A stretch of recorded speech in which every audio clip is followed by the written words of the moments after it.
ശ്രദ്ധയോടെ പഠിക്കാം. പഠനത്തിനിടയിൽ നമുക്ക് ആത്മാവിൽ ആരാധിക്കാം, ആത്മസന്തോഷം പ്രാപിക്കാം. അതുകൊണ്ട് നിങ്ങൾ കേട്ട് പഴകി വന്നിട്ടുള്ള രീതിയിൽ നിന്ന് വ്യത്യസ്തമാകാം ഒരുപക്ഷെ ഇന്ന് രാത്രിയിലെ ഈ ആത്മീയ കൂട്ടായ്മ. എങ്കിലും അത് നമ്മുടെ ആത്മീയ ജീവിതത്തിൻ്റെ വഴിയിൽ പ്രസാദവും ദൈവത്തിൻ്റെ പ്രസാദവും നമുക്ക് പ്രയോജനകരവുമാകും. അങ്ങനെ ദൈവസന്നിധിയിൽ നമുക്കായിരിക്കാം. ആകെ 21 ലേഖനങ്ങളാണ് പുതിയ നിയമത്തിൽ നമുക്കുള്ളത്. 21 ലേഖനങ്ങൾ. പുതിയ നിയമത്തിൽ ആകെ എത്ര ലേഖനങ്ങളുണ്ടെന്നൊക്കെ ഒരു ചോദ്യം ചോദിക്കേണ്ടതായിരുന്നു. പക്ഷേ ബൈജു പാസ്റ്ററുടെ ചർച്ചിൽ ഞാനത് ചെയ്യുന്നത് മോശമായതുകൊണ്ടാണ് ഞാൻ തന്നെ ചോദ്യവും ഉത്തരവും പറഞ്ഞത്. 21 ലേഖനങ്ങളാണ്. ചോദിക്കാതിരുന്ന നന്നായി പാസ്റ്റേ, അതെനിക്ക് അത്ര വലിയ അറിവില്ലായിരുന്നു എന്നുള്ളത് ചിലരുടെ മുഖത്ത് നോക്കുമ്പോൾ എനിക്ക് മനസ്സിലാകുന്നുണ്ട്. ആകെ എത്ര പുസ്തകങ്ങളുണ്ടെന്ന് ചോദിച്ചാൽ പറയാൻ പറ്റും, പക്ഷേ അതിൽ എത്ര ലേഖനങ്ങളുണ്ടെന്ന് കൃത്യമായിട്ടൊരെണ്ണം അങ്ങനെ സൂക്ഷിച്ചിരുന്നില്ല എന്നതാണ്. റോമാലേഖനം മുതൽ അങ്ങ് യൂദയുടെ ലേഖനം വരെ 21 ലേഖനങ്ങളാണ്. അതിനകത്ത് ഒരു ചോദ്യം ചോദിക്കാതെ പോകുന്നത് യുക്തമല്ല. പൗലോസിൻ്റെ എത്ര ലേഖനങ്ങളുണ്ടെന്നറിയാമോ? പൗലോസ് മാത്രം എഴുതിയത് എത്രയാണ്? 14 ലേഖനങ്ങൾ. Very good, thank you. 14 ലേഖനങ്ങളുണ്ട് പൗലോസിൻ്റേത് മാത്രം. 14 എന്ന എണ്ണം തികയുന്നത് റോമർ മുതൽ അങ്ങ് എബ്രായർ വരെ എണ്ണണം, അപ്പോഴേ 14 തികയുകയുള്ളൂ. ഈടുറ്റ കാമ്പുള്ള കഴമ്പുള്ള ദൈവശാസ്ത്രത്തിൻ്റെ ആഴമേറിയ വിചിന്തനങ്ങൾ കൊണ്ട് വാരി നിറച്ചിട്ടുള്ള പ്രൗഢ ഗംഭീരമായ ലേഖനങ്ങൾ 14 എണ്ണം അത് അപ്പോസ്തലനായ പൗലോസിൻ്റെ മാത്രമാണ്. ദൈവസഭ എന്താണെന്നും സഭയിൽ എങ്ങനായിരിക്കണമെന്നുമുള്ള വിശേഷ ദർശനങ്ങൾ നമുക്ക് അഥവാ സഭയ്ക്ക് നൽകി തന്നിട്ടുള്ള അനുഗ്രഹീത ദൈവദാസനാണ് ആര്? അപ്പോസ്തലനായ പൗലോസ്. Price the Lord. പൗലോസിനെ കുറിച്ച് പറയാൻ തുടങ്ങിയാൽ ഞാൻ വാചാലനായി പോകും. അതുകൊണ്ട് ഞാൻ പേടിക്കുന്നു, അങ്ങോട്ട് പോകുന്നില്ല. യേശുവിനെ കുറിച്ച് പറഞ്ഞു കഴിഞ്ഞാൽ പിന്നീട് എനിക്ക് പറയാൻ കൂടുതൽ താല്പര്യം പൗലോസിനെ കുറിച്ചാണ്. കാരണം യേശുവിനെ പോലെ ആകാൻ ശ്രമിച്ചതിൽ 100% വിജയം കൊണ്ട ഒരാളാണ് അപ്പോസ്തലനായ പൗലോസ്. ഞാൻ ക്രിസ്തുവിൻ്റെ അനുകാരി ആയിരിക്കുന്നത് പോലെ നിങ്ങളും എൻ്റെ അനുകാരികളാകുവീനെന്ന് ലോകത്തോട് പറയാൻ നെഞ്ചുറപ്പ് കാട്ടിയ ഒറ്റ മനുഷ്യനേ ഉള്ളൂ, അത് അപ്പോസ്തലനായ പൗലോസാണ്. യേശുവിൻ്റെ നെഞ്ചകത്തോട്ട് ചാരിയിരിക്കുകയും യേശുവിന് വേണ്ടി വെട്ടാനും കുത്താനും ചാടി ഇറങ്ങുന്ന പത്രോസ് അടക്കമുള്ള, ചാരിയിരുന്ന യോഹന്നാൻ അടക്കമുള്ള ആരും പറയാത്ത ഒരു വിശേഷപ്പെട്ട ചിന്തയാണ് പൗലോസ് പറയുന്നത്.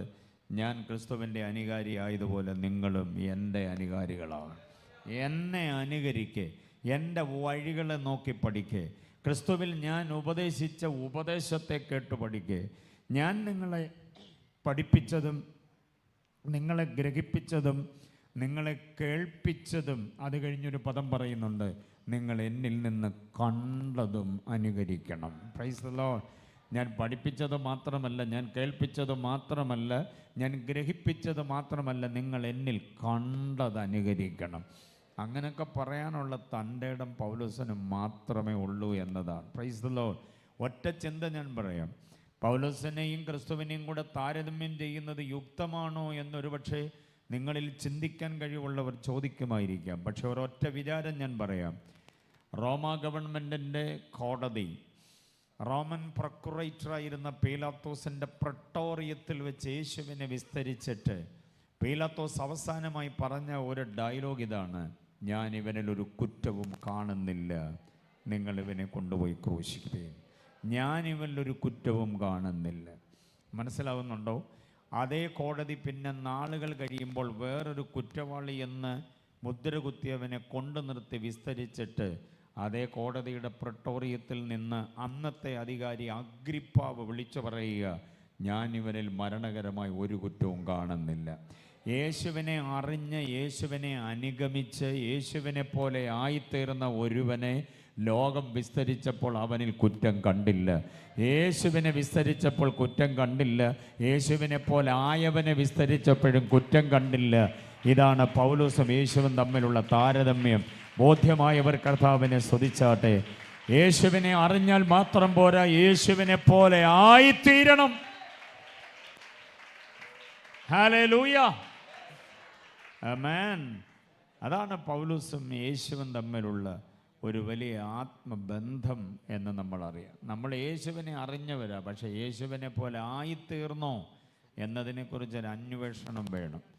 മലയാളിക്ക് മാത്രം വഴങ്ങുന്നൊരു പാട്ടാണ് യേശുവെ പോലെ ആകുവാൻ, യേശുവിൻ വാക്ക് കാക്കുവാൻ എന്ന പാട്ട്. ആരെഴുതിയ പാട്ടാണെന്നറിയാമോ? യേശുവെ പോലെ ആകുവാൻ. ഞാൻ പാടുന്നില്ല, സൂപ്പർ പാട്ടുകാരോടുള്ളപ്പം ഞാൻ പാടുന്നത് യുക്തമല്ലെന്നറിയാം. Price the Lord. യേശുവെ പോലെ ആകണമെന്ന പാട്ട് നമുക്ക് തന്ന ഗായകൻ, ആ എഴുത്തുകാരൻ, രചയിതാവാര? എന്തൊരു മൗനം! ഒരു ചോദ്യത്തിനെങ്കിലും നിങ്ങളെ ഉത്തരം മുട്ടിക്കണമെന്ന് എനിക്കൊരാഗ്രഹം ഉണ്ടായിരുന്നു, അത് സാധിച്ചു. ലേഖനം എത്രയുണ്ടെന്നൊക്കെ ചോദിച്ചപ്പോൾ ചാടി ഉത്തരം പറഞ്ഞു. അപ്പം ഞാൻ തോറ്റു. ഈ ചോദ്യത്തിന് സഭ തോറ്റെന്ന് എനിക്ക് തോന്നുന്നു. പാട്ടുകൾ ആരെഴുതി എന്നുള്ളതിനെ കുറിച്ചുള്ളൊരു വിചാരം കൂടെ പഠിക്കണം. പാട്ടുകാർക്കറിയാമോ യേശുവെ പോലെ ആകുവാൻ എന്നുള്ള പാട്ടെഴുതിയതാരാ? പാട്ട് ഗ്രൂപ്പിൽ നിന്ന് പിരിച്ചുവിടാൻ നേരമായെന്ന് തോന്നുന്നു. യേശുവെ പോലെ ആകുവാൻ, യേശുവിൻ വാക്ക് കാക്കുവാൻ, യേശുവെ നോക്കി ജീവിപ്പാൻ ഇവയെ കാക്ഷിക്കുന്നു ഞാൻ. മലയാളി എഴുതിയ പാട്ടല്ല, നാഗൽ സായിപ്പ് എഴുതിയ പാട്ടാ. അതായത് സമയമാം രഥത്തിൽ ഞാൻ സ്വർഗയാത്ര ചെയ്യുന്നു എന്ന് പാട്ടെഴുതിയ അതേ ദൈവദാസൻ നാഗൽ സായിപ്പ് എഴുതിയ പാട്ടാണിത്. ആ പാട്ടിൻ്റെ വിചാരം വളരെ ശ്രേഷ്ഠമാണ്. അതിനകത്ത് നമ്മോടുള്ള ശക്തമായ ആത്മീക പ്രബോധനം, സുവിശേഷ പ്രഖ്യാപനം ആരെ പോലെ ആകണം? യേശുവെ പോലെ ആകണം. അതാ പൗലോസിൻ്റെ ഏറ്റവും വലിയ ആത്മീക ആലോചന എന്നാണ് ഞാൻ പറഞ്ഞു വരുന്നത്. കുഞ്ഞുങ്ങളൊക്കെ ഓർത്തിരുന്നോണം, മുതിർന്നവർ ശ്രദ്ധിക്കണം. നമ്മുടെ ഈ കുരുന്നുകളെയൊക്കെ നമ്മൾ പാടുന്ന പാട്ടുകളുടെ പിന്നിൽ ആരായിരുന്നു എന്നുള്ളത് പഠിപ്പിക്കണം. അല്ലെങ്കിൽ ഇത് മറന്നുപോകും. പാട്ട് നമുക്ക് വേദോത്സവത്തിൽ നിന്ന് കിട്ടിയതല്ല, വേദോത്സവത്തെ അധിഷ്ഠിതമാക്കിക്കൊണ്ട് ഭക്തന്മാർ എഴുതിയ പാട്ടുകളാണ്. അത് നമ്മുടെ കുഞ്ഞുങ്ങൾക്ക് അവരെ ബോധ്യമാകണം. മുതിർന്നവർക്കും കൂടെ അതറിയില്ലെങ്കിൽ കുഞ്ഞുങ്ങൾക്ക് അത് അറിയാതെ പോകും. ആ അറിവ് നമ്മൾ സൂക്ഷിക്കണം. ജനകീയമായ ഒത്തിരി പാട്ടുകളുണ്ട്. രക്ഷസൈന്യക്കാരും കത്തോലിക്കരും ഓർത്തഡോക്സുകാരും CNIക്കാരും CSIക്കാരും ബ്രദറൻകാരും ബാപ്റ്റിസ്റ്റുകാരും പിന്നെ സകല പെന്തക്കോസ്തുകാരും ഒരുമിച്ച് പാടുന്ന കുറേ പാട്ടുകളുണ്ട്. അതിലൊന്നാണ് യേശുവെ പോലെ ആകുക എന്നുള്ളത്. അത് നാഗൽ സായിപ്പ് എഴുതിയ. അതുപോലെ വേറൊരു പാട്ടാണ് എല്ലാവരും പാടുന്ന ഒരു പാട്ടാണ്, അനുഗ്രഹത്തിൻ അധിപതിയെ. ആരെഴുതിയതാണെന്നറിയാമോ? എല്ലാവരും കൂടെ പാടുന്ന ഈ പാട്ട് എഴുതിയത് ആരായിരിക്കണം? അന്വേഷിച്ചില്ല നമ്മൾ ആരാന്ന് ഇതുവരെ. നമ്മൾ പാട്ട് കെട്ടി പാടുന്നു എന്നുള്ളതല്ലാതെ എല്ലാവരും കൂടെ ചേർന്ന് പാടുന്ന ഈ പാട്ട് ആരെഴുതി എന്നുള്ളത് നമ്മൾ ഇതുവരെ അന്വേഷിച്ചില്ല. അത് സങ്കടമാണ്. ആ പാട്ടിൻ്റെ പിന്നിൽ ദൈവം ഉപയോഗിച്ച് അനുഗ്രഹിത ദൈവദാസനാണ് എം.ഇ. ചെറിയാച്ചൻ സാറ്. എം.ഇ. ചെറിയാച്ചൻ സാറിൻ്റെ ഒത്തിരി പാട്ട് നമ്മൾ പാടുന്നുണ്ട്. യേശുക്രിസ്തു ഉയർത്ത് ജീവിക്കുന്നു, യേശു മാറാത്തവൻ, തേജസ്സിൽ യേശുവൻ, പൊന്മുഖൻ ഞാൻ കാണും, തുണയെനിക്ക് യേശുവെ, അടവി തരുക്കളിനിടയിൽ. ഇതെല്ലാം എം.ഇ. ചെറിയാച്ചൻ സാറിൻ്റെ പാട്ടുകളാണ്. ആ പാട്ടുകൾക്കകത്തെല്ലാം യേശുവിൻ്റെ അപദാനങ്ങളുടെ മനോഹരമായ വർണ്ണനയുണ്ട്. അനുഗ്രഹത്തിന് അധിപതി എന്നുള്ളത് സഭാ അതിർത്തികൾക്ക് അതീതമായി പാടുന്നൊരു പാട്ടാണ്. അതുപോലെ വേറെ കുറേ പാട്ടുകളുണ്ട്. ഈ പാട്ടിൻ്റെയൊക്കെ പിന്നിലാരാന്നറിയണം. എന്തതിശയമേ ദൈവത്തിൻ സ്നേഹം. കത്തോലിക്കർ പോലും പാടുന്ന പാട്ടാണ്, പെന്തക്കോസ്തുകാരും പാടുന്ന പാട്ടാണ്, എല്ലാവരും ചേർന്ന് പാടുന്ന പാട്ടാണ്. ആരെഴുതിയതാണിത്? P.V. തോമ്മി എന്ന ദൈവദാസൻ. ഓക്കെ, മറന്നു പോകരുത്, P.V. തോമ്മി. P.V. തോമ്മിയുടെ വേറൊരു പാട്ടാണ് വന്ദനം യേശുപര. അതുപോലെ എന്നോടുള്ള നിൻസർ. ഈ പാട്ടുകളുടെയൊക്കെ പ്രത്യേകത എന്താണെന്നറിയാമോ? ഇതെല്ലാവരും പാടുന്ന പാട്ടാണ്. ക്രൈസ്തവരായ മുഴുവൻ ആളുകളും പാടുന്ന പാട്ടാണ്.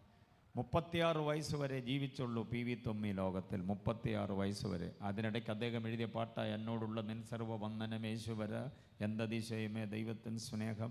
ഇങ്ങനെ ഒത്തിരി പാട്ടുകൾ. 36 വയസ്സ് വരെ ജീവിച്ച മനുഷ്യൻ, അദ്ദേഹം ഇങ്ങനെ ഇവിടെ ഉണ്ടായിരുന്നു എന്നുള്ളതിന് കയ്യൊപ്പിട്ടിട്ട് പോയിരിക്കുകയാണ്.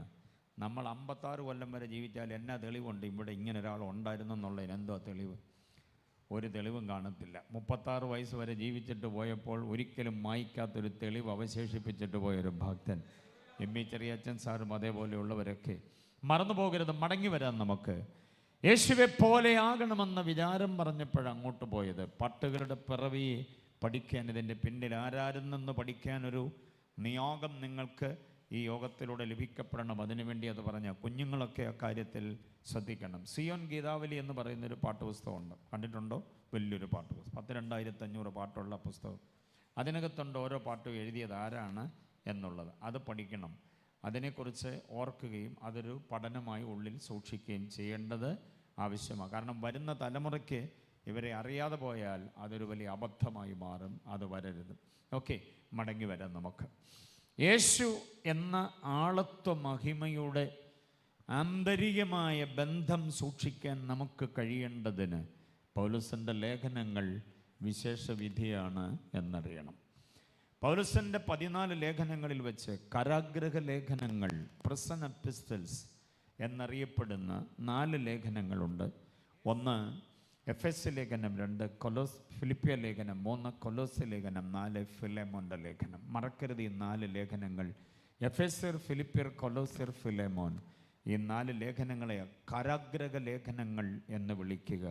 കാരാഗ്രഹത്തിൽ പൗലോസ് ആയിരിക്കുമ്പോൾ അവിടെ കിടന്നുകൊണ്ട് എഴുതിയ, അവിടെ നിന്ന് പിറവിയെടുത്ത അനുഗ്രഹിത ലേഖനങ്ങളെ കാരാഗ്രഹ ലേഖനങ്ങളെന്ന് വിളിക്കുക. ഈ ലേഖനങ്ങളിൽ വെച്ച് വളരെ ലാളിത്യമുള്ള, വളരെ ശ്രേഷ്ഠമായ ഒരു ലേഖനമാണ് ഫിലിപ്പിയ ലേഖനം എന്ന് പറയുന്നത്. ലേഖനങ്ങളെല്ലാം തന്നെ പ്രൗഢഗംഭീരമാണ്. ലേഖനങ്ങളെല്ലാം തന്നെ ഹൈ ക്രിസ്റ്റോളജിയാണ്. ഹൈ ക്രിസ്റ്റോളജി എന്ന വാക്കിൻ്റെ അർത്ഥം അറിയാമോ? ക്രിസ്റ്റോളജി എന്ന് പറഞ്ഞാൽ ക്രിസ്തു ശാസ്ത്രം, ക്രിസ്തു വിജ്ഞാനീയം എന്നാണ്. പക്ഷേ ഹൈ ക്രിസ്റ്റോളജി എന്ന് പറഞ്ഞാൽ ഉന്നത ക്രിസ്തു വിജ്ഞാനീയം. ക്രിസ്തു വിജ്ഞാനീയത്തിൻ്റെ സവിശേഷമായിരിക്കുന്ന ആലോചനകൾ കൊണ്ട് നിബിഡമായ നിറഞ്ഞു നിൽക്കുന്ന ലേഖനങ്ങളാണ് പൗലോസിൻ്റെ ലേഖനങ്ങളെല്ലാം. വിശേഷിച്ച് എഫെസ്യർ, ഫിലിപ്പിയർ, കൊലോസ്യർ, ഈ 3 ലേഖനങ്ങളും ഹൈ ക്രിസ്റ്റോളജിയാണ്. പഠിക്കുന്ന കുഞ്ഞുങ്ങളൊന്നും മറന്നു പോകരുത് ആ പ്രയോഗം. എന്താ പറഞ്ഞേ? ഹൈ ക്രിസ്റ്റോളജി, ഉന്നത ക്രിസ്തു വിജ്ഞാനീയം എന്നുള്ളതാണ്. ഓറൽ ട്രഡീഷനിൽ നിന്ന് നമ്മൾ പഠനത്തിൻ്റെ തലത്തിലേക്ക് വന്നിട്ട് ആധികാരികമായ അറിവ് പ്രാപിക്കേണ്ടതിന് ഈ ലേഖനങ്ങളിലൂടെ ശാന്തമായി നമ്മൾ ധ്യാനിച്ചു പോകണം. വേദപുസ്തകത്തിൻ്റെ പഠനത്തിന് ചില സമയങ്ങൾ തന്നെ വേർതിരിക്കണം നിങ്ങൾ. അതിനകത്ത് ക്രിസ്തുവിനെക്കുറിച്ചുള്ള ധ്യാനങ്ങൾ കൈക്കൊള്ളണം. എന്നിട്ട് അത് നമ്മുടെ ജീവിതത്തിലേക്ക് പകർത്തണം. അതുമായി നമ്മുടെ ജീവിതത്തെ ബന്ധിപ്പിക്കുമ്പോൾ ജീവിതത്തിൻ്റെ സമരമുഖങ്ങളെ അതിജീവിച്ചു പോകുവാൻ നമ്മൾ ഏത് സമയത്തും കരുത്തുള്ളവരായി മാറും. വിശ്വസിക്കുന്നവർക്കായി ഞാൻ ദൈവത്തെ സ്തുതിക്കുകയാണ്.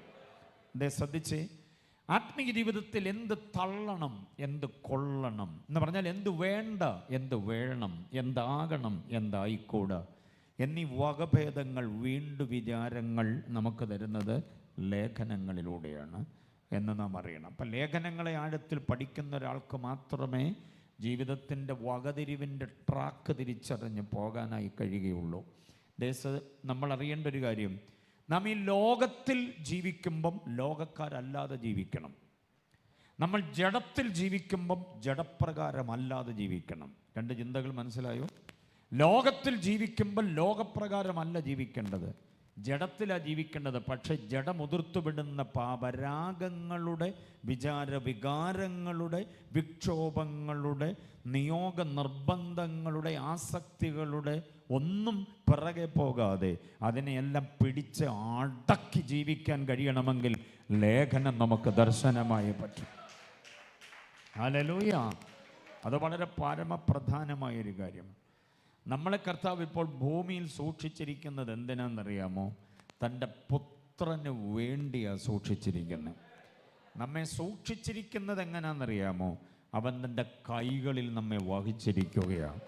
തൻ്റെ കൃപയിൽ നമ്മെ കാത്തുകൊണ്ടിരിക്കുകയാണ്. യൂദായുടെ ലേഖനത്തിൽ വായിക്കുന്നത്, ദൈവം നമ്മെ സ്നേഹിച്ച് യേശുവിന് വേണ്ടി നമ്മെ സൂക്ഷിച്ചിരിക്കുന്നു എന്നാണ്. Price the Lord. നമ്മെ സൂക്ഷിച്ചിരിക്കുന്നത് തൻ്റെ കൈകളിലാണ്. ഹല്ലേലൂയ! യോഹന്നാന്റെ സുവിശേഷം 10-ാം അധ്യായത്തിൽ നമ്മൾ വായിക്കുന്നത്, അവയെ ആരും എൻ്റെ കയ്യിൽ നിന്ന് അപഹരിക്കുകയില്ല എന്ന്. അപ്പം നമ്മളെ ദൈവം വെറുതെ ഇങ്ങനെ വെച്ചിരിക്കുകയല്ല, തൻ്റെ കൈകളിൽ മുറുകെ പിടിച്ചിരിക്കുക. ആ കൈ വിരലുകൾ അകത്തി നമ്മെ കൊണ്ടുപോകാൻ ഒരു ശത്രുവിനെയും ദൈവം അനുവദിക്കത്തില്ല, ഒരു പിശാചിനെയും ദൈവം അനുവദിക്കത്തില്ല. ഒരു ദുർമന്ത്രവാദിയുടെയും അക്ഷരക്കൂട്ടിനകത്ത് നമ്മളെ കുരുക്കത്തില്ല. തച്ചിന് കുത്തിയിരുന്ന് ചെയ്യുന്ന ഒരു ശാപദോഷങ്ങളും ഒരു വിളിച്ചു ചൊല്ലലുകളും ഒരു നേർച്ച കാഴ്ചകളും ഒരു അർപ്പണങ്ങളും തർപ്പണങ്ങളും ഒരു ദേവതയുടെ ഉപാസനകളും ഒരു കർമ്മകാണ്ഡങ്ങളും നിനക്കൊരു ദോഷവും വരുത്തത്തില്ല. കാരണം നമ്മൾ അവൻ്റെ കരങ്ങളിൽ സുരക്ഷിതരാണ്. വിശ്വസിക്കുന്നവർക്കായി കർത്താവിനെ സ്തുതിക്കുകയാണ്. ഹല്ലേലൂയ. പടിയിറങ്ങത്തില്ലെന്ന് വാദിച്ച് നിൽക്കുന്ന ചില അന്ധകാര പോരുകളോട് യേശുവിൻ്റെ നാമത്തിൽ ഇറങ്ങെന്ന് പറയാൻ ഇന്ന് രാത്രി കർത്താവ് നമ്മുടെ മധ്യേ എഴുന്നേൽക്കുകയാണ്.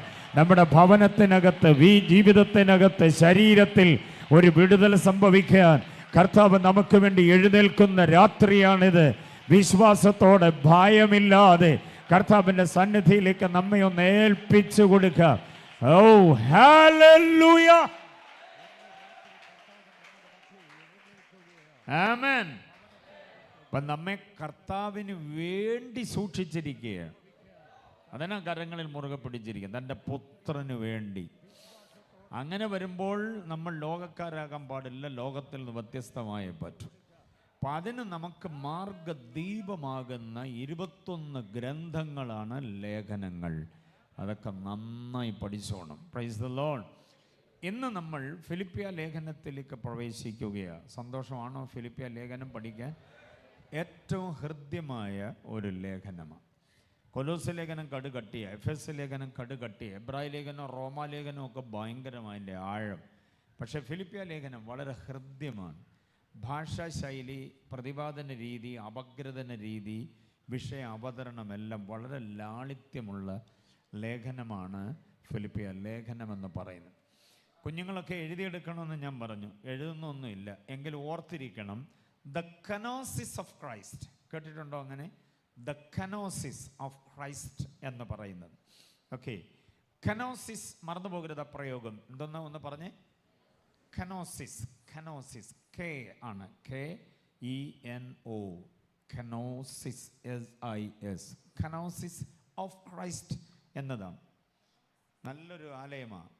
നമുക്കൊരു ബോർഡും കൂടെ സെറ്റ് ചെയ്യണം. ബൈബിൾ ക്ലാസ്സിനൊക്കെ ഉപകരിക്കും. ഇങ്ങനെയുള്ള ഗ്രീക്ക് പദങ്ങൾ, എബ്രായ പദങ്ങളൊക്കെ ഒന്ന് എഴുതുകയും കൂടെ ചെയ്താൽ അതെന്ന് എല്ലാവരുടെയും മനസ്സിലങ്ങനെ ഇരിക്കും. ദ കനോസിസ് ഓഫ് ക്രൈസ്റ്റ് എന്ന പ്രയോഗം മറക്കരുത്. ഗ്രീക്ക് പ്രയോഗമാണ്. അതിൻ്റെ അർത്ഥം പരിത്യാഗം. യേശുവിൻ്റെ പരിത്യാഗം. പരിത്യാഗം എന്ന് പറഞ്ഞാൽ ഇംഗ്ലീഷിൽ self denial of Christ, emptying of Christ എന്ന് പറയും. അതാണ് ഫിലിപ്പിയ ലേഖനത്തിൽ പറയുന്നത്. തന്നെത്താൻ താഴ്ത്തി, ക്രൂശിലെ മരണത്തോളം അനുസരണമുള്ളവനായി തീർന്നു. തന്നെത്താൻ താഴ്ത്തി. ആരും പിടിച്ച് താഴ്ത്തിയതല്ല, നമുക്ക് വേണ്ടി യേശു സ്വയം താൻ ഇറങ്ങിയതാണ്. ദൈവമായിരുന്നു എന്ന് മാത്രം പറയരുത്, ഏക സത്യ ദൈവമായിരുന്നു, മഹാദൈവമായിരുന്നു, മഹോന്നതനായിരുന്നു, മഹത്വ സിംഹാസനസ്ഥനായിരുന്നു, പരമാധികാരിയായിരുന്നു, ഉന്നതനായിരുന്നില്ല, അത്യുന്നതനായിരുന്നു, ശക്തനായിരുന്നില്ല, സർവശക്തനായിരുന്നു, ജ്ഞാനിയായിരുന്നില്ല, സർവജ്ഞാനിയായിരുന്നു, സർവവ്യാപിയായിരുന്നു എൻ്റെ യേശു. ആമേൻ.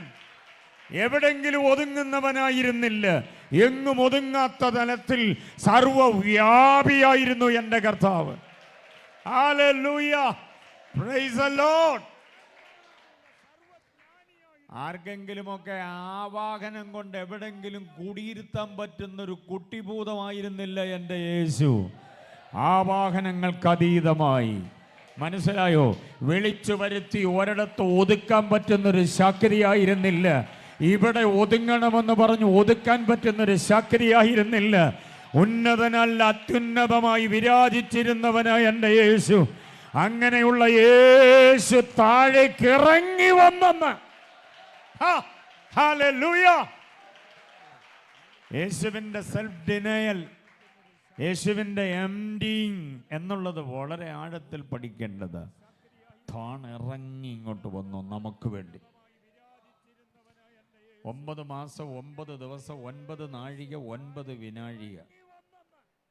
എന്തെന്നീ 9 മാസം 9 ദിവസം 9 നാഴിക 9 വിനാഴിക. അതാണ് യഥാർത്ഥ ഗർഭകാലം.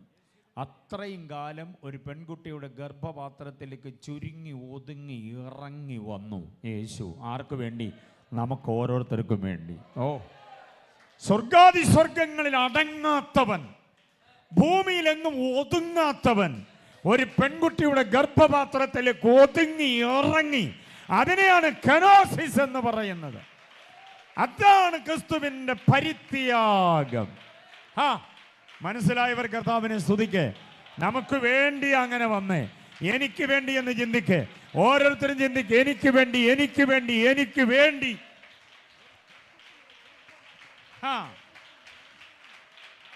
ഹല്ലേലൂയ.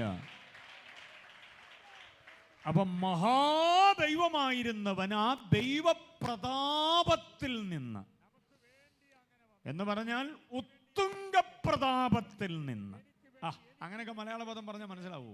ഉത്തുംഗപ്രതാപത്തിൽ നിന്ന് ആ മഹത്തായ ഔന്നത്യം വിട്ട് ഇനി താഴോട്ട് ഇറങ്ങി ഒരു ഗർഭപാത്രത്തിൽ ഒതുങ്ങി 9 മാസം 9 ദിവസം 9 നാഴിക 9 വിനാഴിക കഴിഞ്ഞപ്പോൾ പുറത്തു വന്ന് പഴന്തുണിയിൽ പൊതിയപ്പെട്ടവനായി.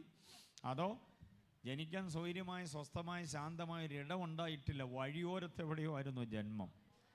എന്നിട്ട് സ്വസ്ഥമായി കൊണ്ട് കിടത്താൻ പുല്ലൂട്ടിൽ ഇടം തേടുകയായിരുന്നു. ഒറ്റ വീട്ടുകാരനും വാതിൽ തുറന്നു കൊടുത്തില്ല. ആ തണുപ്പുള്ള രാത്രിയിൽ ഒരു പുല്ലൂട്ടിൽ വൈക്കോൽ മെത്തയിൽ പഴന്തുണി പൊതിഞ്ഞ് അതിനകത്ത് കൊണ്ട് കിടത്തി. അതാണ് ഏറ്റവും എളിമയോടെ വന്നവൻ. ഒരാശാരിപ്പണിക്കാരനായിരുന്ന അപ്പനോടൊപ്പം മുട്ടിത്തട്ടി നടന്ന് ആ പണി പഠിച്ച് ഉയർത്ത് 30 വയസ്സ് വരെ ആ കുലത്തൊഴിൽ അന്യം വന്നു പോകാതെ ചെയ്തു. 30 വയസ്സ് കഴിഞ്ഞപ്പോൾ പുറത്തിറങ്ങി ജനകീയനായി. കഫർനഹൂമിൻ്റെ തെരുവീഥികളിലൂടെ ഫലസ്തീൻ്റെ പ്രാന്തപ്രദേശങ്ങളിൽ, പട്ടണ പ്രാന്തങ്ങളിൽ, ഗ്രാമവീഥികൾ, ഇടവഴികൾ, പെരുവഴികൾ, മുക്കവലകൾ, നാൽക്കവലകൾ, 4 ആൾ കൂടുന്ന സകല ഇടങ്ങളിലും മാനസാന്തരത്തിൻ്റെ ദൂത് പ്രസംഗിച്ച് നടന്നൊരു സാധാരണക്കാരൻ. Praise the Lord. ആശ്രമം കെട്ടി ആശ്രമജീവിയായി ഭക്തഗണങ്ങളെ തന്നിലേക്ക് വിളിച്ചു വരുത്തുന്നൊരു വമ്പൻ താരമായിരുന്നില്ല. പിന്നെയോ എല്ലാ ആർഭാടങ്ങളോടെ ആഡംബരങ്ങളോടെ പകിട്ടുമായിട്ട് ജീവിച്ച ഒരു വലിയ സ്വാമിയായിരുന്നില്ല. ഇന്നത്തെ പുള്ളികളൊക്കെ അങ്ങനെയാണ് ജീവിക്കുക. എൻ്റെ യേശു നാട് ചുറ്റി നടന്നു, സാധാരണക്കാരോടൊപ്പം മുട്ടിത്തട്ടി നടന്നു. കുഞ്ഞു കുഞ്ഞ് വീടുകളിൽ, കൂരകളിൽ, മത്സ്യബന്ധന തൊഴിലാളികളുടെ വീടുകളിലൂടെ കയറിയിറങ്ങി അവരുടെ രോഗികളെ സൗഖ്യമാക്കി, അവരുടെ പീഡിതരുടെ സഹയാത്രികനായി, അവരുടെ മാതാപിതാക്കൾ രോഗികളായിരുന്നവരെ ചെന്ന് കണ്ട് സൗഖ്യമാക്കി. അങ്ങനെ ഏറ്റവും എളിയവനായി. അതാണ് കെനോസിസ് ഓഫ് ക്രൈസ്റ്റ്. ഒടുവിൽ ഗത്സമനയുടെ പച്ചമണ്ണിൽ വീണ് കിടന്ന് പ്രാർത്ഥിക്കുന്നു. അവിടുന്ന് പിടിച്ചെഴുന്നേപ്പിച്ചടിച്ച് നടത്തി അറസ്റ്റ് ചെയ്ത് കൊണ്ട് കയറ്റിയത് ഗബ്ബഥ എന്ന് പറയുന്ന റോമൻ പ്രൊക്കുറേറ്ററായിരുന്ന പീലാത്തോസിൻ്റെ വലിയ പ്രട്ടോറിയത്തിൽ. തല്ലി തകർത്ത് തരിപ്പണമാക്കി. അവിടെയും എളിയവനായിരുന്നു. അവിടെ നിന്ന് തന്നെക്കാൾ 3 ഇരട്ടി ഭാരമുള്ള ക്രൂശെടുത്ത് തോളിൽ വെച്ച് അടിച്ച് നടത്തിക്കൊണ്ടു പോകുന്നു ഗബ്ബഥായിൽ നിന്ന് 2 മൈൽ ദൂരമുള്ള ഗോൽഗോഥായിലേക്ക്. ഗോൽഗോഥ വരെ എളിയവനെ പോലെ, ഒരു അടിമയെപ്പോലെ ആ ക്രൂശ് ചുമന്ന് വീണും എഴുന്നേറ്റും പോവുകയാണ്. ഒടുവിൽ ആ ഗോൽഗോഥായിൽ ആ ക്രൂശോട് ചേർത്ത് അവനെ തറച്ച് പാറയിൽ വെട്ടിയ കുഴിയിലേക്ക് എടുത്തെറിഞ്ഞിടുമ്പോൾ ഒരു എളിയവനെ പോലെ സർവം സഹനായി നിലകൊള്ളുകയാണ്. ഒന്നേ നോക്കുകയുള്ളൂ. കണ്ണു പൊത്തിപ്പോകും നമ്മൾ ഓരോരുത്തരും, തല കുനിച്ചു പോകും. നേർമയുള്ള വസ്ത്രം ധരിച്ച്, വെണ്മ നിറമുള്ള വസ്ത്രം ധരിച്ച് ജനങ്ങളിലിടയിലൂടെ സുമുഖനായി ശാന്തമായി നടന്നവൻ്റെ വസ്ത്രം പറിച്ചുരിച്ചെടുത്തിട്ട് ഒരു തുണിത്തുണ്ടുകൊണ്ട് കേവലം നഗ്നത മറച്ചിട്ടുള്ളതേ ഉള്ളൂ. അതും യേശുവിൻ്റെ കെനോസിസാണ്. അതും യേശുവിൻ്റെ സ്വയപരിത്യാഗമാണ്. എന്തിനാ അവൻ നഗ്നനായി എന്നറിയാമോ? എന്നെയും നിങ്ങളെയും രക്ഷാവസ്ത്രം ധരിപ്പിക്കാൻ അവൻ നഗ്നനാകുകയായിരുന്നു. എന്തിനാ അവൻ ദാഹിച്ചതെന്നറിയാമോ? നമുക്ക് ജീവജലം തരേണ്ടതിന് വേണ്ടിയാ. എന്തിനാ അവൻ വിശന്നതെന്നറിയാമോ? എന്നെയും നിങ്ങളെയും ആത്മിക ഭോജ്യമുള്ളവരാക്കി മാറ്റാനാ. എന്തിനാ അവൻ ഈ ത്യാഗം അനുഭവിച്ചത്? നമ്മെ വിശേഷമായി ഉറപ്പിക്കേണ്ടതിനും ഉയർത്തേണ്ടതിനും വേണ്ടിയാ. യേശുവിൻ്റെ കെനോസിസിനെ കുറിച്ച് പറയാൻ ഇന്ന് രാത്രി നേരമില്ല പ്രിയരെ. അങ്ങനെ താണിറങ്ങി വന്ന ഒരു കർത്താവിനെയാണ് ഫിലിപ്പിയ ലേഖനം അവതരിപ്പിക്കുക. Hallelujah, praise the Lord. അപ്പോൾ ഫിലിപ്പിയ ലേഖന കുഞ്ഞുങ്ങൾ ശ്രദ്ധിച്ച്, ഫിലിപ്പിയ ലേഖനത്തിൻ്റെ പ്രത്യേകത എന്താണെന്ന് ചോദിച്ചാൽ ദ കനോസിസ് ഓഫ് ക്രൈസ്റ്റ്, ക്രിസ്തുവിൻ്റെ പരിത്യാഗം. അല്പം കൂടെ ഭംഗിയായിട്ട് പറഞ്ഞാൽ പരമോന്നത സ്ഥാനീയനായിരുന്നവൻ പരിത്യാഗത്തിലേക്ക് വന്ന ഒരു ചിത്രമാണ് ഫിലിപ്പിയ ലേഖനത്തിൽ. അപ്പോൾ എവിടെയായിരുന്നു കർത്താവ്? പരമോന്നത സ്ഥാനീയനായിരുന്നു. അവിടുന്ന് എവിടോട്ട് വന്നു? പരിത്യാഗത്തിൽ. പരമോന്നതം വെടിഞ്ഞ് പരിത്യാഗം ചെയ്ത ആ ചരിത്രമാണ്, ആ അക്ഷരചിത്രമാണ് ഫിലിപ്പിയ ലേഖനം എന്ന് പറയുന്നു. ഞങ്ങൾ ഉപദേശിമാർ 2, 3, 4 പേരുണ്ടല്ലോ ഇതിനകത്ത്. ഞങ്ങൾക്ക് വേണ്ടി ഒരു കാര്യം പറയാം. ഉപദേശിമാരും ഉപദേശിനിമാരും അറിയാൻ വേണ്ടി, ശുശ്രൂഷകന്മാരും ശുശ്രൂഷക്കാര്യത്തികളും അറിയാൻ വേണ്ടി ഒരു വിചാരം കൂടെ പറയാം. പൗലോസിൻ്റെ എല്ലാ ലേഖനങ്ങളുടെയും തുടക്കത്തിൽ താൻ അപ്പോസ്തലനാണെന്ന് പറയുന്നുണ്ടല്ലേ. യേശുക്രിസ്തുവിൻ്റെ അപ്പോസ്തലനായ പൗലോസ് നിങ്ങളെ വന്ദനം ചെയ്യുന്നു. എഫേസ്യ ലേഖനം പറയുന്നത് ദൈവ ഇഷ്ടത്താൽ അപ്പോസ്തലനായ, കൊലോസ്യ ലേഖനം പറയുന്നത് ദൈവ ഇഷ്ടത്താൽ അപ്പോസ്തലനായ, റോമാലേഖനം പറയുന്നു വേർതിരിച്ചു വിളിക്കപ്പെട്ട അപ്പോസ്തലനായ പൗലോസ്, ഗലാത്യ ലേഖനം പറയുന്നത് മനുഷ്യനിൽ നിന്നല്ല മനുഷ്യനാനുമല്ല യേശുവിനെ മരിച്ചവരിൽ നിന്ന് ഉയർത്തെഴുന്നേൽപ്പിച്ച പിതാവായ ദൈവത്താൽ തന്നെ അപ്പോസ്തലനായ. വായിച്ചിട്ടുണ്ടോ ഇതൊക്കെ? അങ്ങനെയാണ് അപ്പോസ്തലത്വം എടുത്തു പറയുന്നുണ്ട് പൗലോസ്. എല്ലാ ലേഖനങ്ങളുടെയും മുഖമൊഴിയിൽ അപ്പോസ്തലത്വം എടുത്തു പറയുന്നുണ്ട്. പുറയിലൊക്കെ കേൾക്കാമോ ഞാൻ പറയുന്നു? കേൾക്കാം. Very good. അപ്പോൾ എല്ലാ ലേഖനങ്ങളിലും താൻ അപ്പോസ്തലനാണ് എടുത്തു പറയുന്നുണ്ട്. ഫിലിപ്പിയ ലേഖനത്തിൻ്റെ പ്രത്യേകത എന്താണെന്നറിയാമോ? ഫിലിപ്പിയ ലേഖനത്തിൽ അപ്പോസ്തലനാണെന്ന് മിണ്ടുന്നതേ ഇല്ല. താൻ പറയുന്നു യേശുവിൻ്റെ ദാസനായ പൗലോസ്. അതെന്താ അങ്ങനെ പറയാൻ കാരണം? കൊരിന്ത്യ ലേഖനം, റോമാ ലേഖനം, എഫേസ്യ ലേഖനം, കൊലോസ്യ ലേഖനം, തെസ്സലോനിക്ക ലേഖനം അടക്കമുള്ള എല്ലാ ലേഖനങ്ങളും താൻ അപ്പോസ്തലനാണെന്ന് പറഞ്ഞിട്ട് ഫിലിപ്പിയ ലേഖനത്തിൽ യേശുവിൻ്റെ ദാസനാണെന്ന് പറയാനുള്ള കാരണം പൗലോസിൻ്റെ ആത്മബോധമാണ്. എന്ന് പറഞ്ഞാൽ എന്താണെന്നറിയാമോ? ഈ ലേഖനത്തിനകത്ത് പരിത്യാഗം ചെയ്ത യേശു ദാസനായി നിൽക്കുകയാണ്. ഈ ലേഖനത്തിൽ യേശു ദാസനാണ്. ക്രൂശിലെ മരണത്തോളം, ബാക്കി പറ, അനുസരണമുള്ള ദാസൻ. ക്രൂശിലെ മരണത്തോളം അനുസരണമുള്ള ദാസനായിട്ട് ഫിലിപ്പിയ ലേഖനത്തിൽ യേശു നിൽക്കുമ്പം ആ ലേഖനത്തിൽ കയറി ഞാൻ അപ്പോസ്തലനാണെന്ന് പറയാനുള്ള മണ്ടത്തരമൊന്നും പൗലോസ് കാണിക്കുന്നില്ല. പൗലോസ് പറയുകയാണ് ഈ ലേഖനത്തിലുള്ള യേശുവെന്ന ദാസൻ്റെ ദാസനാണ് ഞാൻ. ദാസൻ്റെ ദാസനായിരിക്കുക. എവിടാണേലും നമ്മുടെ പത്രാസ് ഉയർത്തി കാണിക്കാനാണ് നമുക്ക് താല്പര്യം. നമ്മൾ പറഞ്ഞു വരുമ്പോൾ ഒരിക്കലൊരു പാസ്റ്റർ പറഞ്ഞു, പാവപ്പെട്ട കർത്താവിൻ്റെ വിലയേറിയ ദാസൻ. അങ്ങനെ പറഞ്ഞു കളഞ്ഞു. പാവപ്പെട്ട കർത്താവിൻ്റെ, അപ്പം കർത്താവ് പാവപ്പെട്ടവനും ഈ ദാസൻ ആരാന്നാ? വിലയേറിയവനുമാണെന്ന. നമ്മൾ പറയുന്നതിനകത്തൊക്കെ ചിലപ്പോൾ മണ്ടത്തരങ്ങൾ വരാറുണ്ട്. പൗലോസിന് അങ്ങനെ മണ്ടത്തരം വരില്ല. പൗലോസ് പറയുകയാണ് ആ ദാസൻ്റെ ദാസനാണ് ഞാൻ. അതാണ് ക്രൈസ്തവീകതയിലെ വിനീത വിധേയത്വം എന്ന് പറയുന്നത്. വിനീത വിധേയത്വം. വിധേയത്വം, എളിമ, താഴ്മ, സൗമ്യത, ശാന്തത, ശാലീനത, നൈർമല്യത, നിഷ്കളങ്കത, എളിമ, ഇതൊക്കെ എന്ന് പറയുന്നത് ക്രൈസ്തവ മൂല്യങ്ങളാണ്. ധാർഷ്ട്യം, ധിക്കാരം, താൻപോരിമ, അഹന്ത, അഹങ്കാരമെന്നൊക്കെ പറയുന്നത് ക്രൈസ്തവീകതയ്ക്ക് വെളിയിലുള്ള ചില ദുശീല ദുർഗുണങ്ങളാണ്. നമ്മിലത് പാടില്ല. നമുക്ക് വേണ്ടുന്നത് ക്രിസ്തുവിൻ്റെ ദാസ്യ മനോഭാവമാണ്. ആ എളിമയിലേക്ക് വന്നേ പറ്റൂ. എളിമയുണ്ടോ, താഴ്മയുണ്ടോ, സൗമ്യതയുണ്ടോ എന്നറിയണമെങ്കിൽ പൊറുക്കാൻ കഴിയുന്നോ, വഹിക്കാൻ കഴിയുന്നോ, താങ്ങാൻ കഴിയുന്നോ, കരുതാൻ കഴിയുന്നോ എന്ന് അന്വേഷിച്ചാൽ മതി. ക്ഷമിക്കാൻ പറ്റുമോ, പൊറുക്കാൻ പറ്റുമോ, എല്ലാം വിട്ടുകളയാൻ പറ്റുമോ? അങ്ങനെ ഉണ്ടെങ്കിൽ നമ്മിൽ ഈ ദാസ്യ മനോഭാവം ഉണ്ടെന്നുള്ളതാണ്. ഹല്ലേലൂയ. ആരെങ്കിലും കർത്താവിൻ്റെ ശുശ്രൂഷകനാകാൻ ആഗ്രഹിക്കുന്നെങ്കിൽ അവൻ ശുശ്രൂഷ ചെയ്യാൻ മടിക്കരുതെന്നുള്ളതാണ്. മനസ്സിലാകുന്നുണ്ടോ? അതാണ് 12 പേരുടെയും കാല് വലിച്ച് നീട്ടിവെച്ച് യേശു തന്നെ കഴുകുകയാണ്. എന്നിട്ട് അതിൽ ഒരാൾ കാല് പിൻവലിച്ചു, യോ ഗുരു എൻ്റെ കാല് കഴുകരുതെന്ന് പറയുമ്പം, അങ്ങനെയാണ് നിനക്ക് എന്നോട് പങ്കില്ലെന്ന് പറയുമ്പം അവൻ പറയും എന്നാൽ പിന്നെ കാലല്ല കയ്യും തലയും മൊത്തത്തിൽ അങ്ങ് കഴുകണമെന്ന്. യേശുവുമായി പങ്കുണ്ടാകണമെങ്കിൽ യേശുവിൻ്റെ താഴ്മ നമ്മൾ ധരിച്ചേ പറ്റുകയുള്ളൂ. ഓക്കെ, അപ്പോൾ ഫിലിപ്പിയ ലേഖനത്തിൻ്റെ ഒരു സൗന്ദര്യം മനസ്സിലായോ? എളിമയുടെ ലേഖനം, ആ താഴ്മയുടെ ലേഖനമാണ്. താഴ്ച ഭവിച്ച ക്രിസ്തുവിൻ്റെ മഹത്വപൂർണമായ അനുഭവമാണ്. ഹൈ ക്രിസ്റ്റോളജിയാണ്. ഇതിൽ ഒരു വേദഭാഗം ഓർത്തിരിക്കണം. 2-ാം അധ്യായം അതിൻ്റെ 6 മുതൽ 11 വരെയുള്ള വേദഭാഗമാണ് ഫിലിപ്പിയ ലേഖനത്തിലെ ഹൈ ക്രിസ്റ്റോളജിയുടെ ഭാഗം. മിക്ക ലേഖനങ്ങളിലും ഹൈ ക്രിസ്റ്റോളജിയുടെ ഭാഗങ്ങളുണ്ട്. അതിൽ ഫിലിപ്പിയ ലേഖനത്തിലെ ഹൈ ക്രിസ്റ്റോളജിയുടെ ഭാഗമാണ് 2-ാം അധ്യായം 6 മുതൽ 11 വരെയുള്ള വേദഭാഗം. ഒരു കാര്യം ഓർത്തോണം, 2:6 മുതൽ 8 വരെയുള്ള വേദഭാഗം അതിനിങ്ങനെ കൊടുക്കണം: യേശുവിൻ്റെ മനുഷ്യത്വത്തിൻ്റെ തിളക്കം. ഓക്കെ, മനുഷ്യത്വത്തിൻ്റെ തിളക്കം.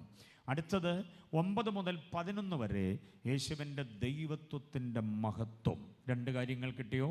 ഒന്നുകൂടെ ആവർത്തിക്കാം ഞാൻ. ഫിലിപ്പിയ ലേഖനം 2-ാം അധ്യായം 6 മുതൽ 8 വരെ മനുഷ്യത്വത്തിൻ്റെ തിളക്കം എന്ന് പറഞ്ഞാൽ മനുഷ്യനായി ജീവിച്ചപ്പോൾ യേശുവിൻ്റെ മനുഷ്യത്വത്തിന് തിളക്കം, ശോഭ കൂടുതലായിരുന്നു. നമ്മളൊക്കെ മനുഷ്യരാ, പക്ഷെ വലിയ തിളക്കമുണ്ടോ ഇല്ലയോ എന്നുള്ളത് നമ്മൾ അന്വേഷിച്ചേ പറ്റുള്ളൂ. നമ്മുടെ മനുഷ്യത്വത്തിന് തിളക്കം വേണം. പക്ഷേ 9 മുതൽ 11 വരെയുള്ള വേദഭാഗങ്ങളിൽ യേശുവിൻ്റെ ദൈവത്വത്തിൻ്റെ മഹത്വമാണ്. ഞാൻ ചോദിച്ചോട്ടെ, യേശു ദൈവമാണെന്ന് വിശ്വസിക്കുന്നവർ എത്ര പേരുണ്ട്? യേശുവിൻ്റെ ദൈവത്വം അംഗീകരിക്കുന്നവർക്കായി ദൈവത്തെ സ്തുതിക്കുകയാണ്. എന്തെങ്കിലും ഇന്ദ്രജാല മഹേന്ദ്രജാലങ്ങൾ ചെയ്തതുകൊണ്ടല്ല യേശു ദൈവമായത്. യേശു സാക്ഷാൽ സത്യദൈവം തന്നെയാണ്. യേശുവിൻ്റെ ദൈവത്വത്തെ അംഗീകരിച്ചോണം കേട്ടോ. കുഞ്ഞുങ്ങളൊക്കെ യേശു ദൈവമാണെന്ന വിചാരത്തിലേക്ക് പഠിച്ചോണം. യേശു മഹാദൈവമാണ്. നമുക്ക് 3 ദൈവങ്ങളില്ല, ഒറ്റ ദൈവമാണ്. ആ ദൈവത്തിന് 3 ആളത്വങ്ങളാണ്. ആ ആളത്വങ്ങളെല്ലാം ദൈവത്വത്തിൻ്റെ പൂർണ്ണതയുള്ളത് തന്നെയാണ്. Price the Lord. യേശുവിൻ്റെ ദൈവത്വം ഉജ്ജ്വലമാണ്. വിശ്വാസ സമൂഹങ്ങളെല്ലാം ഞാൻ മുമ്പേ പറഞ്ഞതുപോലെ ഓറൽ ട്രഡീഷനിൽ മാത്രം നിൽക്കരുത്, വായിച്ച് പഠിച്ച് പരിചയ സമ്പന്നരാകണം. യേശു ദൈവമാണോ? അതെ, ദൈവമാണ് എന്ന് പറയാൻ നമ്മുടെ കയ്യിൽ വ്യക്തമായ തെളിവുകൾ ഉണ്ടാകണം. യേശുവിൻ്റെ ദൈവത്വത്തെ അങ്ങോട്ട് അംഗീകരിക്കാൻ. യേശുവെന്ന ദൈവത്വത്തിൻ്റെ ഒരു പ്രത്യേകത ഒന്ന് പറയാമോ എന്ന് ചോദിച്ചാൽ 1 അല്ല 9 ഒരേപോലെ പറയാൻ നമ്മുടെ കയ്യിലുണ്ടാകണം. വാക്യങ്ങൾ മറന്നു പോകരുത്. അങ്ങനെ വാക്യങ്ങൾ അങ്ങോട്ട് പഠിച്ചുകൊള്ളണം. നിങ്ങളുടെ യേശു എങ്ങനെയുള്ള ദൈവമാണ് എന്ന് ചോദിക്കുമ്പോൾ തൻ്റെ ഇടത്തോടെ പറയണം. ഒരു വാക്യം ഇങ്ങനെയുണ്ട്: അവൻ സർവ്വത്തിനും മീതെ ദൈവമാണ്. എത്ര പേർക്കറിയാം ആ വാക്യം? അവൻ സർവ്വത്തിനും മീതെ. ഏതെങ്കിലും 1-2 കാര്യത്തിന് മീതെ അല്ല യേശു ദൈവം, സർവ്വത്തിനും മീതെ ദൈവമാണ്. അതാ യേശുവിൻ്റെ ദൈവത്വത്തിൻ്റെ പ്രത്യേകത. ലോകം അവതരിപ്പിക്കുന്ന ദൈവങ്ങളുടെയൊക്കെ പ്രത്യേകത എന്താണെന്നറിയാമോ? ഏതെങ്കിലും 1-2 കാര്യങ്ങളിലാണ് അവർ സ്പെഷ്യലൈസ് ചെയ്തിരിക്കുന്നത്. അറിയാമോ? ഒന്നുകിൽ ഒരു ദൈവം ശത്രു സംഹാരത്തിന് വേണ്ടി നിൽക്കുമ്പം വേറൊരു ദൈവം വിദ്യാഭിവൃദ്ധിക്ക് വേണ്ടി നിൽക്കുക, വേറൊരു ദൈവം സന്താന സൗഭാഗ്യങ്ങളുടെ അനുഗ്രഹത്തിന് വേണ്ടി നിൽക്കുക, വേറൊരു ദൈവം നമുക്ക് കാർഷിക മേഖലകളുടെ നന്മ തരാൻ വേണ്ടി നിൽക്കുകയാണ്, വേറൊരു ദൈവം നമുക്ക് സന്താന സൗഭാഗ്യം ചെയ്യാൻ വേണ്ടി, മറ്റൊരു ദൈവം നമ്മുടെ സന്താനങ്ങൾക്ക് നല്ല മംഗല്യം തരാൻ വേണ്ടി നിൽക്കുന്ന ദൈവമാണ്, വേറൊരു ദൈവം നമ്മുടെ ശാരീരിക ക്ലേശങ്ങൾക്ക് പരിഹാരം തരാം. ഇങ്ങനെ മതങ്ങൾ ദൈവങ്ങളെ പല ശക്തികളായി വിഭജിച്ച് വേർതിരിച്ച് അവിടെ ഒരു പള്ളി, ഇവിടെ ഒരു ക്ഷേത്രം, അവിടെ ഒരു മോസ്ക്, ഇങ്ങനെ തെക്ക് വടക്ക് കിഴക്ക് പടിഞ്ഞാറ് നമ്മളെ ഓടിക്കുമ്പോൾ നമ്മുടെ സകല കാര്യത്തിനും പരിഹാരം തരാൻ കഴിയുന്ന ഒരൊറ്റ ദൈവമായി യേശുവിനെ അവതരിപ്പിച്ചിരിക്കുകയാണ്. യേശു സർവത്തിനും മീതെ ദൈവമാണ്. ഇന്ന് രാത്രിയിൽ നമ്മുടെ അകതാരിലേക്ക് വന്ന് പതിയേണ്ടത് യേശു സർവത്തിനും മീതെ ദൈവമാണ്. എൻ്റെ ഒരു കാര്യത്തിന് ഞാൻ വേറെ എങ്ങും പോകേണ്ടതില്ല. എൻ്റെ ഒരു കാര്യത്തിന് ഞാൻ വേറെ ആരെയും ആശ്രയിക്കേണ്ടതില്ല. എൻ്റെ ഒരു കാര്യത്തിന് ഞാൻ വേറെ ഒരു പള്ളിയിലും ക്ഷേത്രത്തിലും പോകേണ്ടതില്ല. എൻ്റെ സകല കാര്യവും നിർവഹിക്കാൻ കഴിയുന്ന ഒരൊറ്റ ദൈവം, ആ ദൈവം സർവത്തിനും മീതെ. വിശ്വസിക്കുന്നവർ എത്ര പേരുണ്ട്? അല്ലത് പറയുകയൊക്കെ ചെയ്തപ്പോൾ നിങ്ങൾ കൈയടിച്ച് ആഘോഷിച്ചു. വാക്യം എവിടെയെന്നറിയാവോ? യേശു സർവത്തിനും മീതെ ദൈവമാണെന്നുള്ളത്. അതിൻ്റെ ഈ തലവേദനയ്ക്ക് മീതെ മാത്രമല്ല, ജലദോഷത്തിന് മീതെ മാത്രമല്ല, കൊറോണയ്ക്ക് മീതെ മാത്രമല്ല, സർവത്തിനും മീതെ. ക്യാൻസറാണോ പ്രശ്നം? അതിന് മീതെ പരിഹാരകൻ. ട്യൂമറാണോ പ്രശ്നം? അതിന് മീതെ പരിഹാരകൻ. യൂട്രസിൻ്റെ ഫൈബ്രോയിഡാണോ പ്രശ്നം? അതിന് മീതെ പരിഹാരകൻ. നിന്റെ കരളിൻ്റെ വീക്കമാണോ പ്രശ്നം? അതിന് മീതെ പരിഹാരകൻ. നിന്റെ വാൽവിൻ്റെ ബ്ലോക്കാണോ കാരണം? അതിൻ്റെ മീതെ പരിഹാരകൻ. നിനക്കൊരു തലമുറ ഇല്ലെന്നുള്ളതാണോ വിഷയം? അതിൻ്റെ മീതെ പരിഹാരകൻ. നിന്റെ കൗണ്ടിങ് കുറവാണെന്നുള്ളതാണോ പ്രശ്നം? അതിൻ്റെ മീതെ പരിഹാരകൻ. കുഞ്ഞെ, നിന്റെ ബുദ്ധിയുടെ സാമർഥ്യം കുറവാണെന്നുള്ളതാണോ? അതിന് മീതെ പരിഹാരകനാണ്. സർവത്തിനും മീതെ പരിഹാരകൻ. സുഹൃത്തെ, താങ്കളുടെ കടബാധ്യതയാണോ വിഷയം? അതിന്റെ മീതെ പരിഹാരകൻ. Hallelujah, hallelujah. ഏത് വിഷയമാ താങ്കൾ നൊമ്പരപ്പെടുത്തുന്നത്? തുടങ്ങി വെച്ച പണി മുടങ്ങിപ്പോയതാണോ വിഷയം? താവ എപ്പോഴാ ഇതൊന്ന് പൂർത്തീകരിക്കുക? തുടങ്ങി വെച്ചത് കാട് പിടിച്ച് കിടക്കുക, ഇനി അത് തുടരാൻ പറ്റാത്ത വിധം കർത്താവ് അതിൻ്റെ മേൽ കൈ നീട്ടുക. ഇന്ന് രാത്രി അന്യാധീനപ്പെട്ടു എന്ന് ചിലർ വിധി എഴുതിയ, ഇനിയിപ്പോൾ ഇത് വിറ്റു പോകത്തേ ഉള്ളെന്ന് ചിലർ വിധി എഴുതിയ ചില മേഖലകളുടെ മേൽ കർത്താവ് കൈ നീട്ടുകയാ. കാരണം അവൻ സർവത്തിനും മീതെ ദൈവമാണെന്ന്. സർവത്തിനും മീതെ ദൈവം.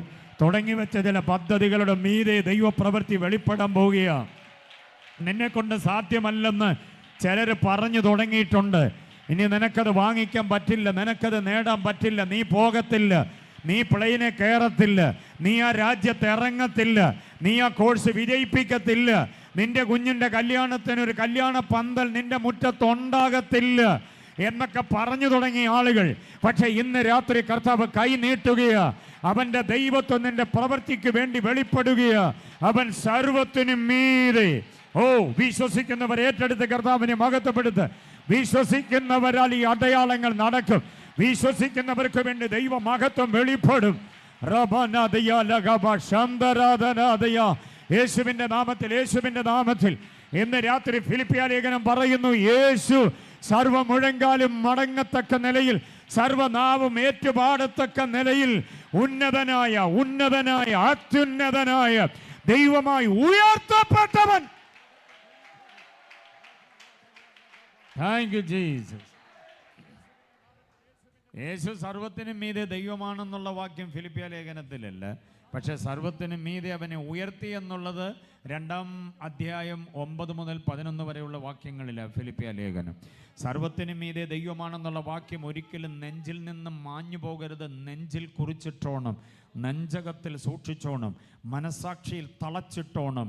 അത് റോമാലേഖനം 9-ാം അധ്യായം 5-ാം വാക്യമാണ്. റോമർ 9:5. ആരെങ്കിലും ഒന്ന് എടുത്ത് വായിച്ച്. വാക്യം എനിക്കറിയാം, പക്ഷേ എല്ലാവർക്കും കൂടെ കേൾക്കണമല്ലോ അങ്ങനെ ഒരു വാക്യം ഉണ്ടെന്നുള്ളത്. റോമർ 9:5. കുഞ്ഞുങ്ങൾ ആരെങ്കിലും? ആ, യെസ്. ആ, അടുത്തത്. അവൻ സർവത്തിനും മീതെ ദൈവമായി. ആ, മതി. അവൻ സർവത്തിനും മീതെ ദൈവമായി. പ്രാർത്ഥിക്കുന്നവരൊക്കെ കേട്ടോണേ. പ്രാർത്ഥിക്കുന്നവർ അവകാശം പറഞ്ഞ് പ്രാർത്ഥിക്കുമ്പോൾ ഈ വാഗ്ദത്തം അവകാശമായിട്ട് കൊണ്ട് പിൻ ചെയ്യണം. എൻ്റെ കർത്താവേ, അങ്ങ് ഏതെങ്കിലും 1-2 മീതെ ദൈവമല്ല, സർവത്തിനും മീതെയാണെന്ന് വചനം എന്നോട് പറയുന്നുണ്ട്. ആ വാഗ്ദത്തം വെച്ച് ഞാൻ അവകാശമായി പ്രാർത്ഥിക്കുന്നു. എൻ്റെ ഈ വിഷയത്തിൻ്റെ മീതെ അവിടുന്ന് പ്രവർത്തിച്ചേ പറ്റുകയുള്ളൂ. സർവത്തിനും മീതെ യേശുവിൻ്റെ ദൈവത്വം സർവത്തിനും മീതെയാണെന്ന്. Praise the Lord. നമ്മുടെ മണ്ണിനെ നോക്കി, നമ്മുടെ വീടിനെ നോക്കി, നമ്മുടെ തലമുറയെ നോക്കി, നിങ്ങളുടെ വാഹനങ്ങളെ നോക്കി, നിങ്ങളുടെ ശുശ്രൂഷയെ നോക്കി, നിങ്ങളുടെ ആലയത്തെ നോക്കി, നമ്മുടെ സകല ആത്മീയ കാര്യപരിപാടികളെ നോക്കി മന്ത്രവാദി തച്ചിന് കുത്തിയിരുന്ന് ചെയ്തു വെച്ച ചില പണികളുണ്ട്, അറിയാമോ? ആ പണി മതിൽ പോലെ അങ്ങനെ നിൽക്കുന്നത് കൊണ്ടാണ് മുൻപോട്ട് നമുക്ക് എഴുന്നേറ്റം ഉണ്ടാകാതെ പോകുന്നത്. പക്ഷേ ഇന്ന് രാത്രി വെളിപ്പാടകത്ത് കയറണം. എൻ്റെ കർത്താവ് ആ മതിലിന് മീതെ ദൈവമാണ്. എൻ്റെ കർത്താവ് ആ പ്രവൃത്തിക്ക് മീതെ ദൈവമാണ്. എൻ്റെ കർത്താവ് ആ മന്ത്രവാദിക്ക് മീതെ കർത്താവ്. എൻ്റെ കർത്താവ് സർവത്തിനും മീതെ, സർവത്തിനും മീതെ. ആടിച്ചുടച്ച് കളയണം ചിലത്. ഉയർന്നു നിൽക്കുന്ന ചില കോട്ടകൊത്തളങ്ങൾ ഉടഞ്ഞു വീഴണം, തകർന്ന് തരിപ്പണമാകണം. ആരാധിക്കുന്ന രാത്രി ചില വിടുതലുകൾ, ചില മതിലുകൾ ഉടഞ്ഞു പോകുക, ചില മതിൽക്കെട്ടുകൾ തകർന്നു വീഴുകയാ, ചില വല്ലായ്മകൾ, ചില അന്ധകാര വ്യാപാരങ്ങൾ തകർന്നു ഉടഞ്ഞു മാറിയുകയാ. യേശുവിന്റെ നാമത്തിൽ. യേശു സർവത്തിനും മീതെ. ഹല്ലേലൂയ. അപ്പൊ ഫിലിപ്പിയ ലേഖനം യേശുവിന്റെ ദൈവത്വത്തിന്റെ മഹത്വം പറയുന്നു, യേശുവിന്റെ പരിത്യാഗത്തിന്റെ ശ്രേഷ്ഠത പറയുന്നു. അങ്ങനെയൊക്കെ സവിശേഷമായ ഒരു ലേഖനമാണ്. ഏതാ? ഫിലിപ്പിയ ലേഖനം. 4 വിശേഷ വിചാരങ്ങളിലേക്ക് നിങ്ങളെ കൊണ്ടുവന്നിട്ട് പിന്നെ 3 ചിന്തകളൂടെ നിങ്ങൾക്ക് തരണം. എങ്കിലേ വായിച്ച വാക്യവുമായിട്ട് എന്തെങ്കിലും നമുക്കാകത്തുള്ളൂ. ദൈവദാസൻ എന്നോട് സമയം പറഞ്ഞിട്ടുണ്ട് എപ്പോഴാണ് നിർത്തേണ്ടത്. ആ സമയത്തിനകത്ത് ഈ 4, 3, 7 കാര്യം പറയാൻ പറ്റുമോ എന്ന് എനിക്കറിയില്ല. അതുകൊണ്ട് കുഴപ്പമില്ല. കാരണം 2 യോഗങ്ങളൂടെ നിങ്ങൾ എന്നെ സഹിച്ചേ പറ്റത്തുള്ളൂ. നാളെ പകലും ഞാനുണ്ടാകും, രാത്രിയിലും ഉണ്ടാകും. സന്തോഷമാണോ? അപ്പം നമുക്ക് ഈ ബാക്കി നിൽക്കുന്നത് അന്നേരം പഠിക്കുകയും ചെയ്യാം. ബാക്കി വരുത്താതെ നാളെ മറ്റൊരു ലേഖനത്തിലേക്ക് വരാൻ വേണ്ടിയാണ് ഞാൻ ഈ പരിശ്രമിക്കുന്നത്. അതുകൊണ്ട് നമുക്ക് ചിന്തിച്ചു പോകാം. ഹല്ലേലൂയ. ഫിലിപ്പിയ ലേഖനത്തിന് 4 അധ്യായമാണ്. 4 അധ്യായങ്ങൾ. 4 അധ്യായങ്ങളിൽ സവിശേഷമായ 4 ചിന്തകൾ അടക്കം ചെയ്തിട്ടുണ്ട്. ആ ചിന്തകളെ ഒന്ന് പെറുക്കി നിങ്ങളുടെ ഉള്ളിലേക്ക് അടുക്കി വെക്കാനാണ് ഞാൻ ആഗ്രഹിക്കുന്നത്. വിഷയത്തിൻ്റെ ക്രമം അനുസരിച്ച് പഠിച്ചോണം. ക്രിസ്തീയ ജീവിതത്തിൻ്റെ 4 സവിശേഷതകളാണ് ഫിലിപ്പിയ ലേഖനം നമുക്ക് നൽകുന്ന 4 അധ്യായങ്ങൾ. 4 സവിശേഷതകൾ. ഇപ്പം മനസ്സിലായോ? ഒരു തുണ്ട് പേപ്പറുമായിട്ടൊക്കെ വരേണ്ടതായിരുന്നെന്ന് മനസ്സിലായോ? മനസ്സിലായി. സ്തോത്രം. നാളെ രാവിലെയും നാളെ വൈകിട്ടും ഈ കുഴപ്പം ഉണ്ടാകരുത്. ഒരു നോട്ട്ബുക്കൊക്കെ ആയിട്ടെങ്കിൽ പോരണം. പറയുന്നതൊക്കെ കുറിച്ചുകൊണ്ട് പോകണം. കുറിക്കാൻ കയ്യിൽ വല്ലതും കൊണ്ടേ പോകാവൂ പ്രസംഗം കേൾക്കാൻ. കുറിക്കാനൊന്നും കൊണ്ടുപോയില്ലെങ്കിലും ബാഗിനകത്ത് കുറിക്കാൻ വല്ലതും കൊണ്ടുപോകുന്ന പുള്ളികളുണ്ട്. ആഹാ, കുഞ്ഞുങ്ങളുടെ പേരൊക്കെ പറഞ്ഞാൽ ഇത് കൊണ്ടുവരുന്നത്. അതെ, കുഞ്ഞിന് വല്ലതും വേണം പാസേ, അതിന് വേണ്ടി കൊണ്ടുവന്നതാണ്. പക്ഷേ കുഞ്ഞ് കിടന്ന് ഉറങ്ങുകയും തള്ള കുറിക്കുകയും ചെയ്യുന്നത് കണ്ടിട്ടുണ്ട് യോഗങ്ങളിൽ. കുഞ്ഞിന് ചോറ് കൊടുത്ത് അമ്മയുടെ വാ പൊള്ളിയെന്ന് പറഞ്ഞത് കേട്ടിട്ടുണ്ടോ? അങ്ങനെ. ഓക്കെ. അപ്പം നാളെ മുതലുള്ള യോഗത്തിന് വല്ലതൊക്കെ കുറിച്ചെടുത്തോണ്ട്, പ്രത്യേകിച്ച് കുഞ്ഞുങ്ങൾ, ഓക്കെ, യൂത്ത്സ്, ടീനേജുകാരെല്ലാം ശ്രദ്ധിച്ചോണം. ഏത് യോഗത്തിന് ഞാൻ വരുമ്പോൾ മാത്രമല്ല, നിങ്ങളുടെ പാസ്റ്റങ്ങൾ സ്ഥിരം ഇവിടെ പ്രസംഗിച്ചാലും അത് കുറിച്ചെടുക്കണം.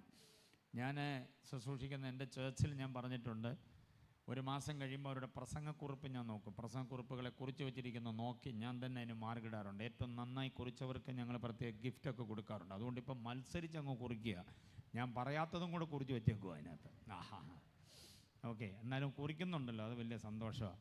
അപ്പോൾ വേദോത്സവത്തോട് ചേർന്നൊരു ഒരു നോട്ട്ബുക്കും കൂടെ കരുതിയിരിക്കണം എപ്പോഴും. എല്ലാ പ്രസംഗകരുടെയും കുറിപ്പ്. ഈ പ്രസംഗങ്ങളെയൊക്കെ അങ്ങനെ അങ്ങോട്ട് ഓർത്തിരിക്കാൻ പറ്റില്ല. അത് നമ്മുടെ ഭാവിയെ തന്നെ ഒത്തിരി അനുഗ്രഹിക്കുന്നതാണ്. ജീവിതത്തിൽ മറ്റു തരം മേഖലകൾ എത്തുമ്പോൾ പോലും ഈ കേട്ട പ്രസംഗം നിങ്ങളെ നന്നായി നടത്തും. ഒരിക്കലൊരു കൺവെൻഷൻ സ്ഥലത്തോട്ട് അവിടം വരെ കാർ പോകത്തില്ല. അപ്പം കൺവെൻഷൻ പ്രസംഗം വരുമ്പോഴത്തേക്ക് കാർ അടുത്ത് വീട്ടിലോട്ട് കയറ്റി ഇട്ടിട്ട് അദ്ദേഹത്തെയും കൊണ്ട് ഇങ്ങോട്ട് വരണമെന്നും പറഞ്ഞൊരു പയ്യനെ പറഞ്ഞു വിട്ടു. അവിടെ പോയി വഴി പോയി നിൽക്കണം, സാർ ഇപ്പോൾ പ്രസംഗിക്കാൻ വരും. അന്നേരം വണ്ടി ഇങ്ങോട്ട് വരത്തില്ല, അവിടെ റോഡ് ഇങ്ങനെ കുണ്ടും കുഴിയായിട്ട് കിടക്കുക. അപ്പോൾ കാർ അവിടെ ഇട്ടിട്ട് സാറിനെയും കൊണ്ട് നീ ഇങ്ങോട്ട് വരണമെന്നും പറഞ്ഞൊരു പയ്യനെ പറഞ്ഞു വിട്ടു. 7ാം ക്ലാസ്സിൽ പഠിക്കുന്നൊരു പയ്യനാണ്. അവൻ പോയി ഇങ്ങനെ ട്രാഫിക് പോലീസിനെ പോലെ റോഡിൽ ഇങ്ങനെ നിൽക്കുകയാണ്. അന്നൊക്കെ അവിടെ വല്ലപ്പോഴും ഒരു കാറൊക്കെ വരത്തുള്ളൂ. മാർക്ക് 4 അംബാസഡർ വെളുത്ത കാറ് വരികയാണ്. പ്രസംഗിക്കാൻ വരുന്ന ആരാന്നറിയാം? എം.ഇ. ചാക്കോ സാറാണ്. എം.ഇ. ചാക്കോ സാർ തിയോളജിയനാണ്. ദൈവദാസന്മാർക്കൊക്കെ അറിയാം എം.ഇ. ചാക്കോ സാറിൻ്റെ തിയോളജി. ഒരു വലിയ ഗ്രന്ഥമുണ്ട്, അതിൻ്റെ ഒത്തിരി പുസ്തകങ്ങൾ എഴുതിയിട്ടുള്ളൊരു മഹാമനുഷ്യനാണ്. അപ്പോൾ അദ്ദേഹം വന്നപ്പോൾ ഇങ്ങനെ റോഡിൻ്റെ നടുക്ക് കയറി നിന്ന് കാറിനെ തടഞ്ഞു നിർത്തി.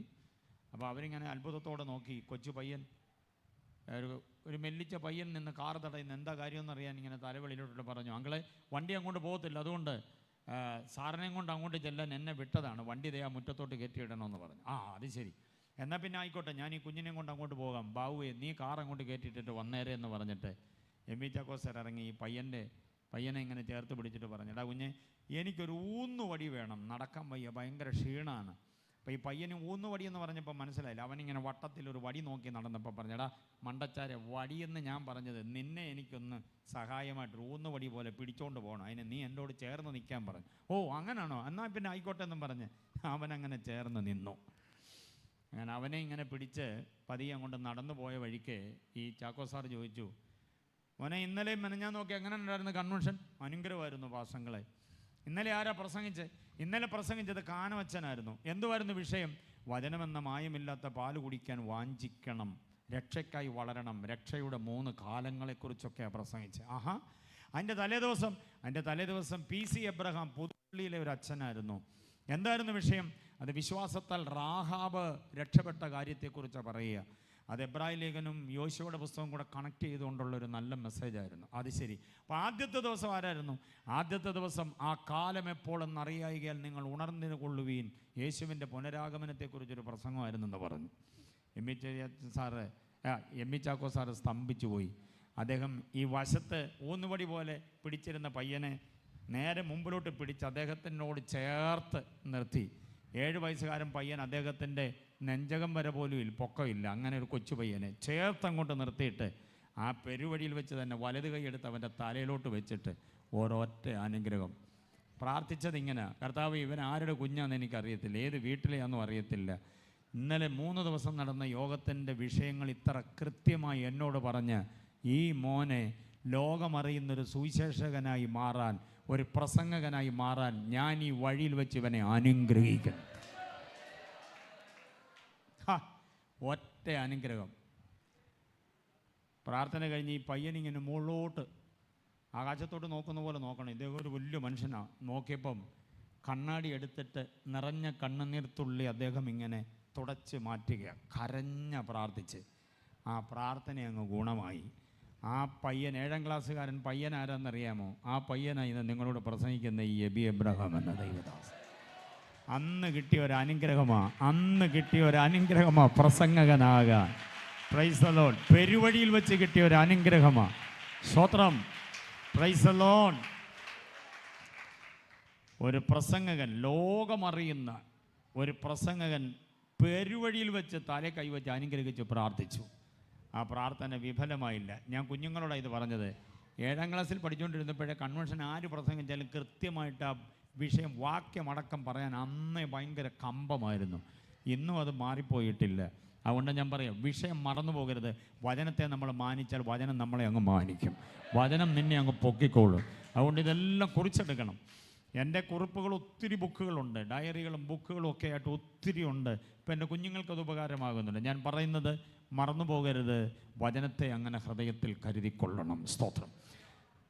ക്രിസ്തീയ ജീവിതത്തിൻ്റെ 4 സവിശേഷതകൾ വെളിപ്പെടുത്തുന്ന 4 അധ്യായങ്ങളാണ് ഫിലിപ്പിയ ലേഖനം എന്ന് പറയുന്നത്. 4 കാര്യങ്ങളെക്കുറിച്ചോണം. 1, 2, 3, 4 പറയാം. ഒന്നാമത്തേത് the purpose of Christian life എന്നതാണ്. ക്രിസ്തീയ ജീവിതത്തിൻ്റെ ലക്ഷ്യം എന്താണ്? ക്രിസ്തീയ ജീവിതത്തിൻ്റെ ലക്ഷ്യം. കൺവെൻഷൻ ചർച്ചിനകത്ത് ക്രമീകരിച്ചത് നന്നായി. പാസ്റ്റർക്ക് ഞാനൊരു ബിഗ് സല്യൂട്ട് നൽകും. കാരണം ഇങ്ങനെയുള്ള വിഷയങ്ങളൊന്നും പുറത്ത് പറയാൻ പറ്റത്തില്ല. നമ്മൾ മാത്രം ഇരുന്ന് പഠിക്കേണ്ട വിഷയങ്ങളാണ്.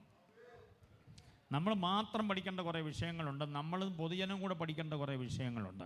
അപ്പോൾ അകത്ത് നടത്തേണ്ട യോഗമുണ്ട്, പുറത്ത് കപ്പക്കാലയിലെ റബ്ബർ തോട്ടത്തിലൊക്കെ നടത്തേണ്ട യോഗങ്ങളുണ്ട്. അതിനകത്ത് എല്ലാവരും കൂടെ വന്നോളും. നാട്ടുകാർ മുഴുവനും വന്നോളും. ശശിയും ഗോപിയും രമണിയും കല്യാണിയും ഗോമതിയും അബ്ദുൾ റഹ്മാൻ ലത്തീഫും ലൈല ബീവിയും പിന്നെ പാപ്പച്ചനും കറിയാച്ചനും അന്നമ്മയും ജിന്നമ്മയും ശോശാമ്മയും എല്ലാവരും വന്നോളും. അപ്പോൾ എല്ലാവരും കൂടെ കേൾക്കേണ്ട സുവിശേഷമുണ്ട്. നമ്മൾ മാത്രമായി ചർച്ചിനകത്തിരുന്ന് കേൾക്കേണ്ട സുവിശേഷമുണ്ട്. അതിലൊരു സുവിശേഷമാണ് ഞാൻ ഇന്ന് രാത്രി പറയുന്നത്. ക്രിസ്തീയ ജീവിതത്തിൻ്റെ 4 സവിശേഷതകൾ. ഒന്നാമത്തേതാണ് ക്രിസ്തീയ ജീവിതത്തിൻ്റെ ലക്ഷ്യം. കണ്ടോ? The purpose of Christian life. The purpose of Christian life. സ്തോത്രം. 1-ാം അധ്യായം അതിൻ്റെ 10-ാമത് വാക്യം ബ്രാക്കറ്റിൽ കുറിച്ചോണം. 1:10. The Christian life, the purpose of Christian life എന്നതാണ്. വിവരണം ഞാൻ പിന്നാലെ തരാം. 2-ാമത്തേത് the pattern of Christian life. ക്രിസ്ത്യ ജീവിതത്തിൻ്റെ പാറ്റേൺ എന്ന് പറഞ്ഞാൽ ക്രിസ്ത്യ ജീവിതത്തിൻ്റെ മാതൃക, ആത്യന്തികമായ മാതൃക. ആരെ നോക്കി വേണം ക്രിസ്ത്യ ജീവിതം നയിക്കാൻ? എന്താണ് ക്രിസ്ത്യ ജീവിതത്തിൻ്റെ ഉദാത്തമായ, ഉന്നതമായ, ഉത്കൃഷ്ടമായ മാതൃക എന്നതാണ്. 2-ാം അധ്യായം 5-ാം വാക്യമാണ്. 2-ന്റെ 5-ാം വാക്യം. Price the Lord. അപ്പോൾ 1-ാം അധ്യായം എന്ന് പറഞ്ഞാൽ the purpose of Christian life, ക്രിസ്ത്യ ജീവിതത്തിൻ്റെ ലക്ഷ്യം. 2-ാം അധ്യായം എന്ന് പറഞ്ഞാൽ the pattern of Christian life, ക്രിസ്ത്യ ജീവിതത്തിൻ്റെ മാതൃക എന്നതാണ്. ഓക്കെ. 3-ാം അധ്യായം എന്ന് പറയുന്നത് ദ ഹോപ്പ് ഓഫ് ക്രിസ്ത്യൻ ലൈഫാണ്, ക്രിസ്ത്യ ജീവിതത്തിൻ്റെ പ്രത്യാശ. The hope of Christian life എന്നതാണ് ക്രിസ്ത്യ ജീവിതത്തിൻ്റെ ആത്യന്തിക പ്രത്യാശ. 3:20-21 വാക്യം. 3-ാം അധ്യായം 20-21 ആണ് അതിൻ്റെ വാക്യം. ക്രിസ്ത്യ ജീവിതത്തിൻ്റെ ആത്യന്തിക പ്രത്യാശ. ഓരോന്നും ഞാൻ വിശദീകരിക്കാം, നിങ്ങൾ അതോർത്ത് വിഷമിക്കണ്ട. ഇപ്പം ആദ്യം ഈ 4 കാര്യങ്ങളൊന്ന് കുറിച്ചോണം. ഓക്കെ. ഇനിയും 4-ാമത്തെ ചിന്ത കേട്ടോണം. 4-ാമത്തെ അധ്യായത്തിലാണത് പറയുക. The power of Christian life, ക്രിസ്ത്യ ജീവിതത്തിൻ്റെ ശക്തീകരണം. ക്രിസ്ത്യ ജീവിതത്തിൻ്റെ ശക്തി അതെന്താണെന്നാണ് 4-ാം അധ്യായം. ഓക്കെ.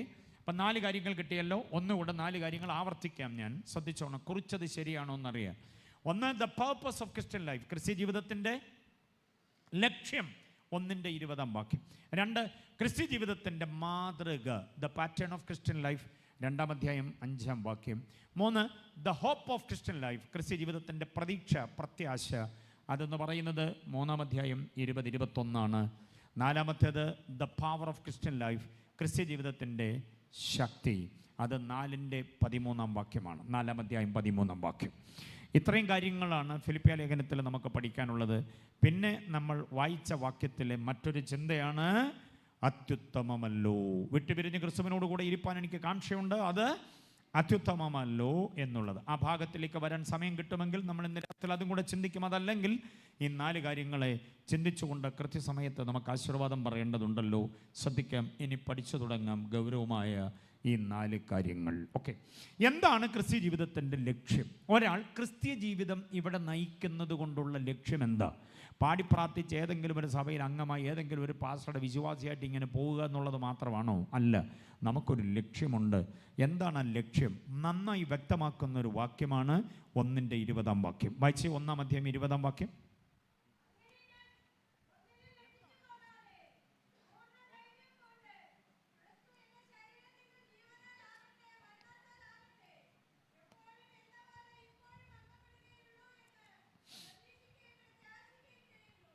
ക്രിസ്തീയ ജീവിതത്തിൻ്റെ ആത്യന്തികമായ ലക്ഷ്യം വെളിപ്പെടുത്തുന്ന ഈ വാക്യത്തിൻ്റെ വിശദാംശങ്ങൾ വളരെ ഗൗരവമായ ആഴത്തിൽ എല്ലാവരും അപഗ്രഥിക്കണം. ദീർഘമായൊരു വാക്യം അങ്ങനെ വായിച്ചു വിട്ടാൽ മാത്രം പോരാ, പദാനുപദമായി അതിനെ പഠിക്കണം. ശ്രദ്ധിച്ചു കേട്ടെ, ഇനി ഞാൻ പറയുന്നത് ശ്രദ്ധിക്കണം.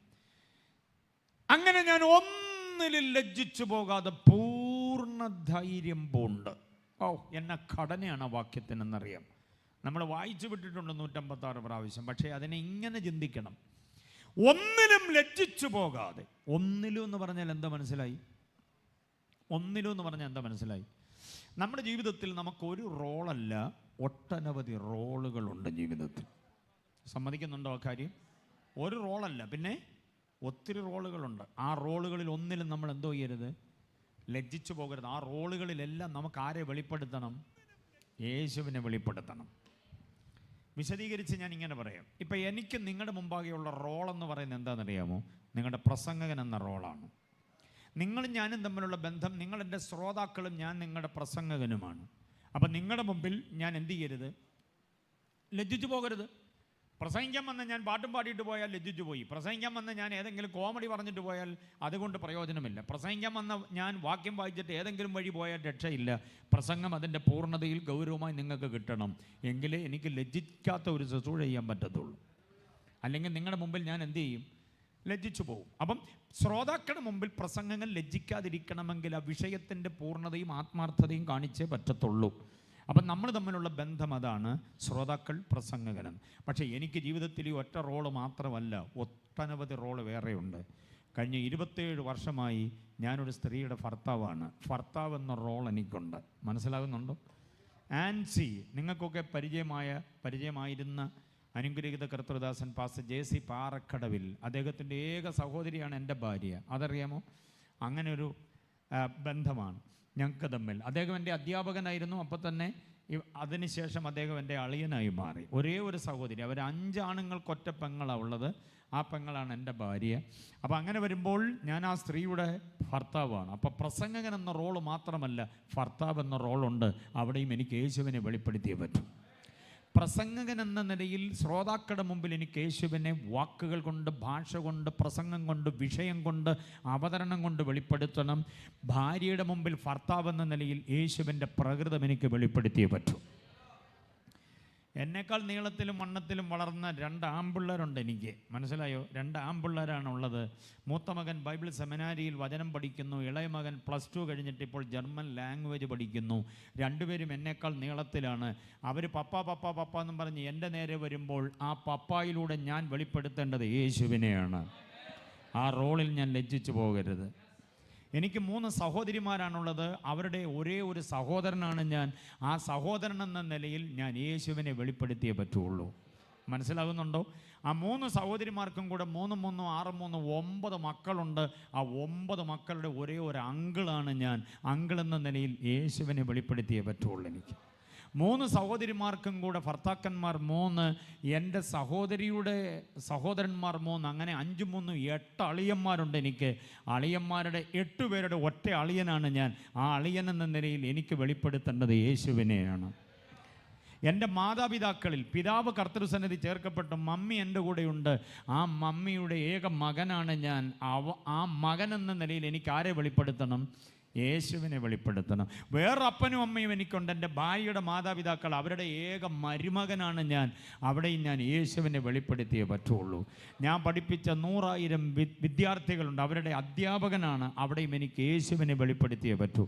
ഞാൻ ശുശ്രൂഷിക്കുന്ന സഭയിലെ വിശ്വാസികളുടെ മുമ്പിൽ എനിക്ക് എബ്രഹാമിനെ വെളിപ്പെടുത്തിയാൽ പോരാ, യേശുവിനെ വെളിപ്പെടുത്തണം. കണ്ടോ, എൻ്റെ അയൽവാസികളുടെ മുമ്പിൽ യേശുവിനെ വെളിപ്പെടുത്തിയേ പറ്റൂ. ചുരുക്കി പറഞ്ഞാൽ, ഞാൻ ആരുമായിട്ടൊക്കെ ബന്ധമാകുന്നു അവരുടെയൊക്കെ മുമ്പിൽ എനിക്ക് ആരെ വെളിപ്പെടുത്തണം? അതാ പറയുന്നത്, ഒന്നിലും ലജ്ജിച്ചു പോകാതെ പൂർണ്ണ ധൈര്യത്തോടെ. അല്ല, ഞാൻ എൻ്റെ ബന്ധങ്ങളെക്കുറിച്ച് പറഞ്ഞപ്പോൾ കേട്ടോണ്ടിരിക്കാനൊരു സുഖം ഉണ്ടായിരുന്നു. ഇനി നിങ്ങൾ നിങ്ങളുടെ ബന്ധങ്ങളെക്കുറിച്ച് ചിന്തിച്ച് നോക്കി, എത്ര റോളുകളാണ് ഉള്ളത്. ആ റോളുകളിലെല്ലാം യേശുവാണ് വെളിപ്പെടേണ്ടത്. ഭർത്താവിൻ്റെ മുമ്പിൽ, ഭാര്യയുടെ മുമ്പിൽ, അമ്മയുടെ മുമ്പിൽ, അപ്പൻ്റെ മുമ്പിൽ, മക്കളുടെ മുമ്പിൽ, മാതാപിതാക്കളുടെ മുമ്പിൽ, നാട്ടുകാരുടെ മുമ്പിൽ, വീട്ടുകാരുടെ മുമ്പിൽ, കൂട്ടുകാരുടെ മുമ്പിൽ, കൂട്ടായ്മക്കാരുടെ മുമ്പിൽ നമുക്ക് വെളിപ്പെടുത്താൻ ഒറ്റയാളത്വമേ ഉള്ളൂ. നസറേയനായ യേശുവാണ്. യേശു നമ്മിൽ വെളിപ്പെടണം. യേശുവിനെ നമ്മിൽ വെളിപ്പെടുത്തണം. ഏത് ഭാവരൂപങ്ങളിലും യേശു നമ്മിൽ പ്രകടമാകണം. അതാണ് ക്രിസ്തീയ ജീവിതത്തിൻ്റെ ലക്ഷ്യം. ഹല്ലേലൂയ. എല്ലാ റോളിലും യേശുവിനെ വെളിപ്പെടുത്താൻ കഴിയുന്നുണ്ടോ അച്ഛാ? ആൻറ്റി, എല്ലാ റോളിലും യേശുവിനെ വെളിപ്പെടുത്താൻ പറ്റുന്നുണ്ടോ? അമ്മ എന്ന റോളിൽ താങ്കൾ വിജയിച്ചിട്ടുണ്ട്, സത്യമാണ്. കാരണം മക്കൾ പറയുന്നുണ്ട്, ഞങ്ങളുടെ അമ്മയെ പോലൊരു പൊന്നമ്മ വേറെ ഇല്ലെന്നാ. അമ്മ എങ്ങനെ ഉണ്ടെന്ന് മക്കളെ വിളിച്ച് ചോദിച്ചു നോക്കും. അയ്യോ, ഞങ്ങളുടെ അമ്മയെ പോലൊരു തങ്കമ്മ വേറെ ഇല്ലെന്ന്. പേര് വേറെ ഏതാണ്ടാണെങ്കിലും പിള്ളേർ തങ്കമ്മ, പൊന്നമ്മ എന്നൊക്കെയാണ് വിളിക്കുന്നത്. എൻ്റെ സ്വീറ്റ് മമ്മി എന്നൊക്കെയാണ് വിളിക്കുന്നത്. കാര്യം സാധിക്കാൻ വേണ്ടിയൊക്കെ ആയിരിക്കും ചിലപ്പം മമ്മി അങ്ങനെ സോപ്പിടുന്നത്. എന്നാലും മമ്മി സ്വീറ്റ് മമ്മിയാണ്. ഓക്കെ, അപ്പോൾ ഈ സ്വീറ്റ് മമ്മി എന്ന് മക്കൾ വിലയിരുത്തുന്ന ആ മമ്മിയുടെ തന്നെ മരുമക്കളെ വിളിച്ച് ചോദിക്കണം, തള്ള എങ്ങനെ ഉണ്ടെന്ന്. എന്തോ പറയും? മക്കൾ എന്നാ പറഞ്ഞു? സ്വീറ്റാണ്, തങ്കമാ, പൊന്നാന്ന് പറഞ്ഞു. മരുമോൾ എന്നാ പറയും അമ്മയെക്കുറിച്ച്? അല്ല, എന്നോട് ചോദിക്കുന്നതിന് മുമ്പ് നിങ്ങൾ മോളെ വിളിച്ച് അതാണ്ട് ചോദിക്കുന്നത് കേട്ടല്ലോ. മോൾ എന്നാ പറഞ്ഞു? മോള് പറഞ്ഞു സ്വീറ്റാണ്, തങ്ക മമ്മിയാന്നാ പറഞ്ഞ. കൊള്ളാം കൊള്ളാം. അവരെ പോലെ ഒരു കല്ലമ്മ വേറെ ഇല്ലെന്നാ മരുമോള് പറയുന്നത്. ഒരു ഉരുക്കമ്മ വേറെ ഇല്ലെന്നാ പറയുന്നത്. അതിൻ്റെ കാരണം എന്താണെന്നറിയാം? അടിസ്ഥാനപരമായ കാരണം എന്താ? അമ്മ എന്ന റോളിൽ നന്നായി ഷൈൻ ചെയ്യും. പക്ഷേ അമ്മാവിയമ്മ എന്ന റോളിൽ വന്നപ്പോഴേക്ക് തരികിട ദിത്തയിന്ന് തറയിപ്പോയി. റോളിൽ മാറിയപ്പോൾ മാറി. ചേട്ടത്തി എന്ന റോള് കൊള്ളാം താങ്കളെ, അനിയത്തി എന്ന റോള് കൊള്ളാം. പക്ഷെ നാത്തൂൻ എന്ന റോൾ എങ്ങനെ കൈകാര്യം ചെയ്യുക? അനിയൻ എന്ന റോള് കൊള്ളാം, ചേട്ടൻ എന്ന റോള് കൊള്ളാം. പക്ഷെ അളിയൻ എന്ന റോൾ എങ്ങനെ കൈകാര്യം ചെയ്യും? അപ്പൻ എന്ന റോള് കൊള്ളാം, പക്ഷെ അമ്മാവിയപ്പൻ എന്ന റോൾ എങ്ങനെ കൈകാര്യം ചെയ്യും? അയൽവാസി എന്ന റോൾ എങ്ങനെ കൈകാര്യം ചെയ്യും? റോൾ ഒന്നല്ലെന്ന് ഒത്തിരി ഉണ്ട്. ആ റോളിലെല്ലാം ആര് വെളിപ്പെടണം? ആലയത്തിൽ അന്യഭാഷയും ആലയത്തിലെ പാട്ടിനനുസരിച്ചുള്ള ശരീരത്തിൻ്റെ വൈബ്രേഷനും അല്ല കാര്യം. ഏത് നാട്ടുകാരൻ്റെ മുൻപിലും യേശുവിനെ വെളിപ്പെടുത്താൻ കഴിയുന്ന ഒരാത്മീക സംസ്കാരം നമുക്കുണ്ടായേ പറ്റത്തുള്ളൂ. ആരും നമ്മെ ആക്ഷേപം പറയരുത്. നമ്മുടെ സൗമ്യതയും ശാന്തതയും ശാലീനതയും യേശുവിനെ പോലെ. നാട്ടുകാർ പറയണം യേശുവിനെ പോലെ. ആൻറ്റി, ഞാൻ യേശുവിനെ കുറിച്ച് കേട്ടിട്ടുണ്ട്. അങ്ങളെ, ഞാൻ യേശുവിനെ കുറിച്ച് കേട്ടിട്ടുണ്ട്. ചേട്ടാ, ഞാൻ യേശുവിനെ കുറിച്ച് കേട്ടിട്ടുണ്ട്. യേശുവിൽ മാത്രമേ ഈ ത്യാഗവും സഹനവും ഒക്കെ ഞാൻ കണ്ടിട്ടുള്ളൂ, കേട്ടിട്ടുള്ളൂ. യേശുവിൽ മാത്രമേ ഇത്ര വലിയ സ്നേഹം ഞാൻ കണ്ടിട്ടുള്ളൂ. അത് കഴിഞ്ഞാൽ പിന്നീട് നിങ്ങളിലാ കാണുന്നതെന്ന് നമ്മളെക്കുറിച്ച് പറയണം. അതാണ് ക്രിസ്ത്യ ജീവിതത്തിൻ്റെ ആത്യന്തിക ലക്ഷ്യം. നാട്ടുകാർ നമ്മോട് ചോദിക്കണം, are you Jesus? Are you Jesus? നമ്മുടെ കയ്യിൽ വേദോത്സവം ഇരിക്കുന്ന കണ്ടുകൊണ്ട്, പാട്ടോത്സവം ഇരിക്കുന്ന കണ്ടുകൊണ്ട് പള്ളിയിലോട്ടായിരിക്കും അല്ലേ അങ്ങനെ ചോദിക്കാറുണ്ട് ആളുകൾ. കാരണം നമ്മുടെ കയ്യിൽ എന്തോ ഇരിക്കുന്ന കണ്ടു, പാട്ടോത്സവം. റേഷൻ കാർഡ് മാത്രം ഇങ്ങനെ പിടിച്ചോണ്ട് പോവുകയാണ്, ആ റേഷൻ കടയിലോട്ടായിരിക്കും അല്ലേ അങ്ങനെ ചോദിക്കാൻ സാധ്യതയുണ്ട്. വേദോത്സവം പാട്ടോത്സവം ഇരിക്കുന്ന കണ്ടുകൊണ്ടാണ് ചോദിച്ചത്, എങ്ങോട്ടാണോ? പള്ളിയിലോട്ടാണോ? അതാണ് എൻ്റെ സംഭവം. പക്ഷേ നമ്മൾ എങ്ങോട്ടാണെന്നുള്ളത് ഒരുമാതിരി ചിന്തിച്ചിട്ട് അവർക്ക് മനസ്സിലാക്കാൻ കഴിയും. പക്ഷേ നമ്മുടെ ഭാവവും രൂപവും കണ്ടിട്ട് യേശുവാണോ എന്ന് ചോദിക്കുന്നൊരു തലത്തിലേക്ക് എത്തുന്നതാണ് ക്രിസ്ത്യ ജീവിതത്തിൻ്റെ ലക്ഷ്യം. യേശുവിനെ വെളിപ്പെടുത്തുക. കുഞ്ഞുങ്ങൾക്ക് വേണ്ടി ഒരു കഥ പറയാൻ ശ്രദ്ധിച്ചു കേട്ടെ. ഇവരെയും കൂടെ എനിക്ക് കൊണ്ടുവരണമല്ലോ നിങ്ങളുടെ കൂട്ടത്തിൽ, അല്ലെങ്കിൽ അവരിരുന്ന് ഉറങ്ങി കാണിക്കുക എന്നെ. അതുകൊണ്ട് നിങ്ങൾക്ക് വേണ്ടി ഒരു കഥ പറയാം, ശ്രദ്ധിച്ചു കേട്ടോ. കുഞ്ഞുങ്ങളെല്ലാം തിരക്കുള്ളൊരു വലിയ റെയിൽവേ സ്റ്റേഷൻ.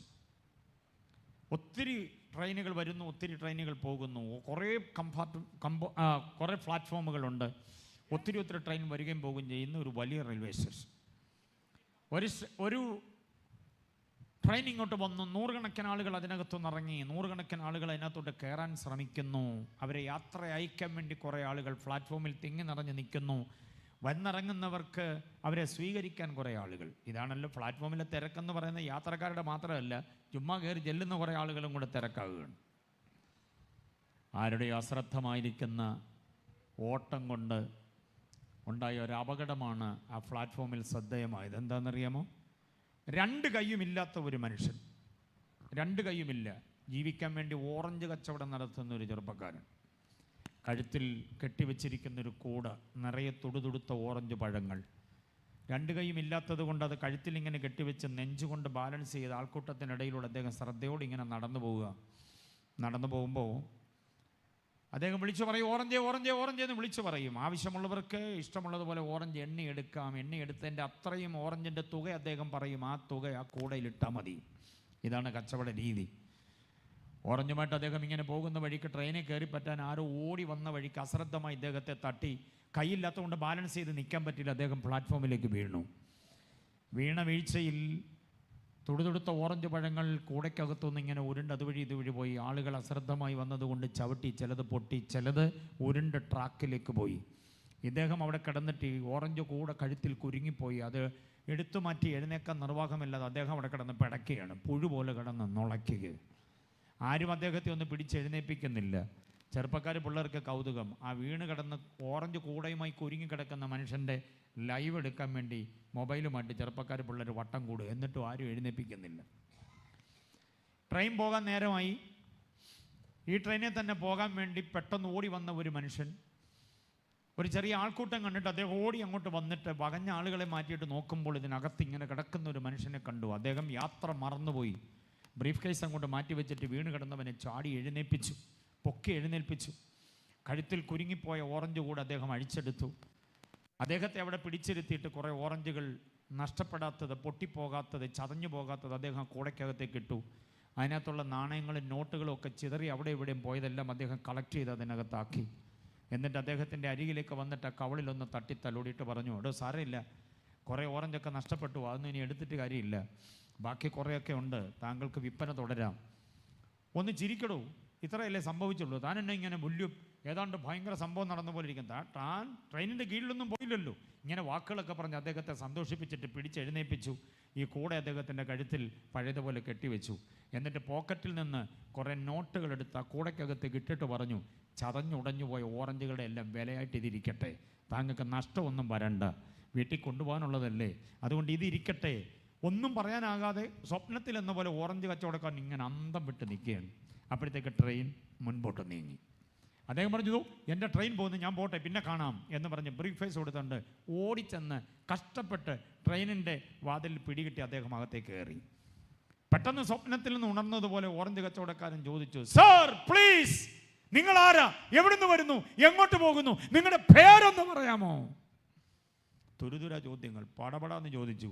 ഒന്നിനും ഉത്തരം പറഞ്ഞില്ല. വാതിക്ക് കയറി നിന്ന് അദ്ദേഹം ഒരു കൈ കൊണ്ട് കമ്പിയിൽ പിടിച്ചിട്ട് മറ്റേ കൈ കൊണ്ട് അദ്ദേഹം ഇങ്ങനെ കൈ വീശി കാണിച്ചു. അപ്പോഴും ഈ ഓറഞ്ചുകാരൻ ചോദിച്ചു, സർ പ്ലീസ്, നിങ്ങളുടെ പേരൊന്ന് പറയൂ. അദ്ദേഹം പേര് പറഞ്ഞില്ല. ബോഗി ഇങ്ങനെ മുമ്പോട്ട് മായുകയാണ്.